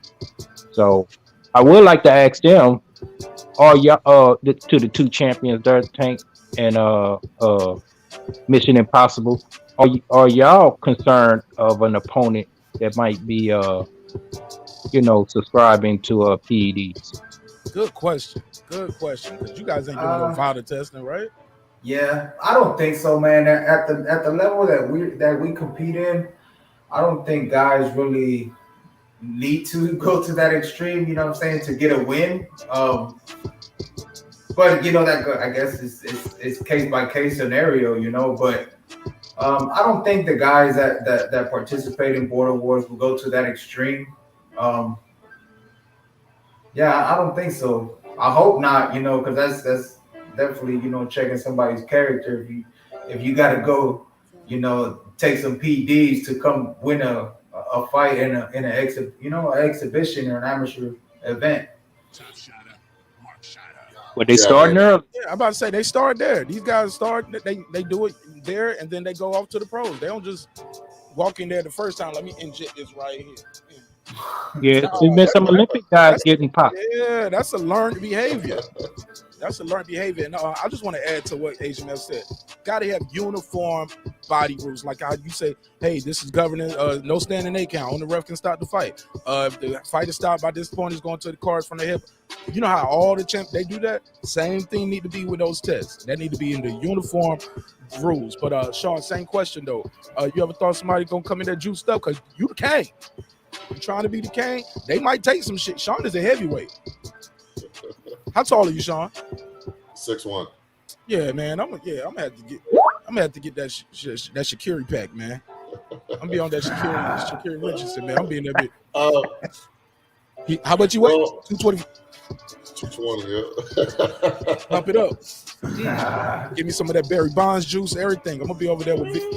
Hey, look, y'all gonna see me with a snack shirt on out of nowhere. They're like, the hell is Martin Nash doing with a snack shirt? Why he like this with all the Victor Conti pictures like this? This guy. Yeah, I'm gonna have to lose weight. I don't want to fight Sean. I mean, right now, like Marvin said, it hasn't been an issue in Border Wars, and at the level we're at right now, I don't see it being an issue. But obviously, it's not an issue until it becomes an issue, right? So I pray that never happens for Border Wars. And then for something like Border Wars, where you have guys like you mentioned it earlier, you got guys, and I hate to call them out again because you've done it a million times, but you got guys like rolling with the punches and Avery and these guys. Like, I would hate for one of those type of guys to get really seriously hurt by somebody who's taken something. So like, it's not acceptable at any level, but at least on a professional level, every guy's going in that ring in prime shape. And Border Wars is not the same thing. Some of these guys, they may not admit it, but some of these guys are training for like 2 weeks and then hopping in the ring. And that's already dangerous, aside from PEDs and all that good stuff. So we haven't seen it yet. I'm glad that we haven't, and I hope we never do. Okay. Well, look, man, I think that's it, man. Anybody got any? Oh, can you guys please plug your Instagrams and things of that nature, or how people can reach you? They want to support you. They want to follow you and find out when's your next event. How can they get in touch with you, Sean? So you can get a hold of me on Instagram at the official Sean Jones, spelled just like on the screen. The official SHAWNJONES. I think Queen P already got it in the chat for you. Same thing for you, Tank. How can people reach you and follow you and support you on this journey, man? I'm telling you, man, the belt's looking real icy right there, man. Them joints look like the WBA Super Champ belt, yo. That shit is crazy, man. Super proud of you. How can people find you and support you, my brother? Yeah, so I'm on Instagram as _Tank_Furman. So THE_Tank TANK_Furman FERMAN. And I'm pretty active. I'm posting daily, all the work that I do, all the sparring, all my running, try to keep my followers engaged and let them know that that we constantly working. Absolutely. His name is Tank Furman. There you go. He's Furman. I like that. Hey man, both of their hard work looking good, man. Both of their hard work looking good. I like what Mission Impossible guy hanging on his neck, and then definitely them belts. They looking good. They need to have a Border Walls box rec that we can look up and keep tabs on y'all as well. They do. There definitely is rankings in a pound for pound list for sure. 2 things before I hop out, guys. Number one, Tank won't brag about it, but he got picked up on Facebook by the Salvadorian News. If he wants to talk a little bit about that, right? He made the news. He made the news. Yeah, that man's the champ. Come on, Tank. You can't be humble on this platform. Tell him what's up. Yeah, man. I just God has been good to me, man. Since I started my weight loss journey, a lot of people have picked up on it, and they've seen my progress coming from 250 pounds all the way to 173 pounds, and as you can see in the back, I am Salvadorian. I'm born and raised in Dallas, Texas, but both my parents are Salvadorian. And I rep that flag, the flag with pride. And I posted my picture with my flag on Instagram, and it got picked up. I got a lot of following on Instagram. A lot of my following is Salvadorian people. So ITR Noticias Oficial out of Salvador picked it up and shared it, and yeah, man, it just blew up. Past couple days, I went out there and I checked it out, and it had like about 18,000 likes and probably like 700 shares. Just blessed and thankful, man, for everybody that's been tuning in and everybody that's been reposting and sharing my stuff, man. So that's also why I try to stay active. Let them know that they ain't just following a guy that got 2 belts and is repping the flag. Is a guy that actually is working. Has 3 belts. 3 belts, yeah, and that actually is working. Every day. Striving to get better and achieve these goals, man. And hopefully we can go pro pretty soon.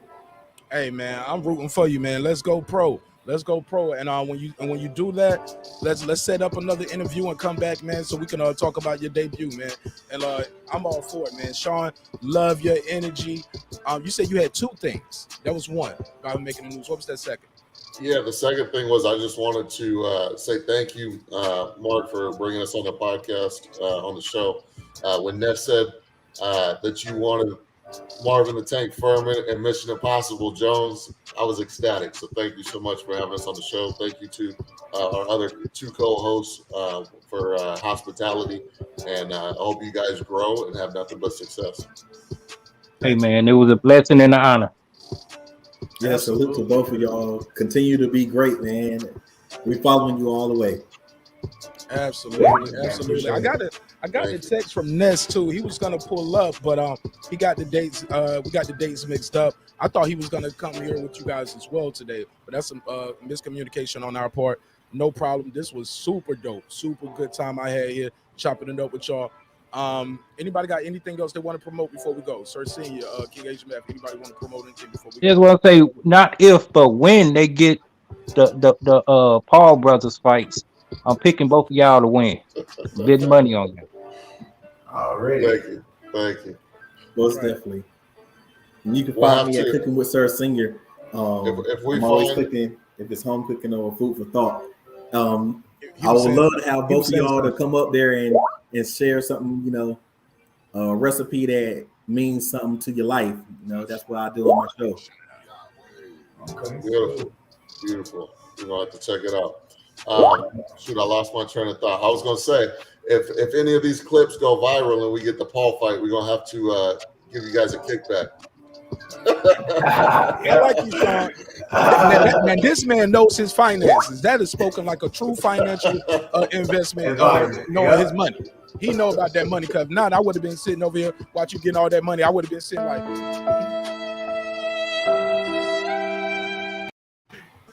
I don't like Sean no more.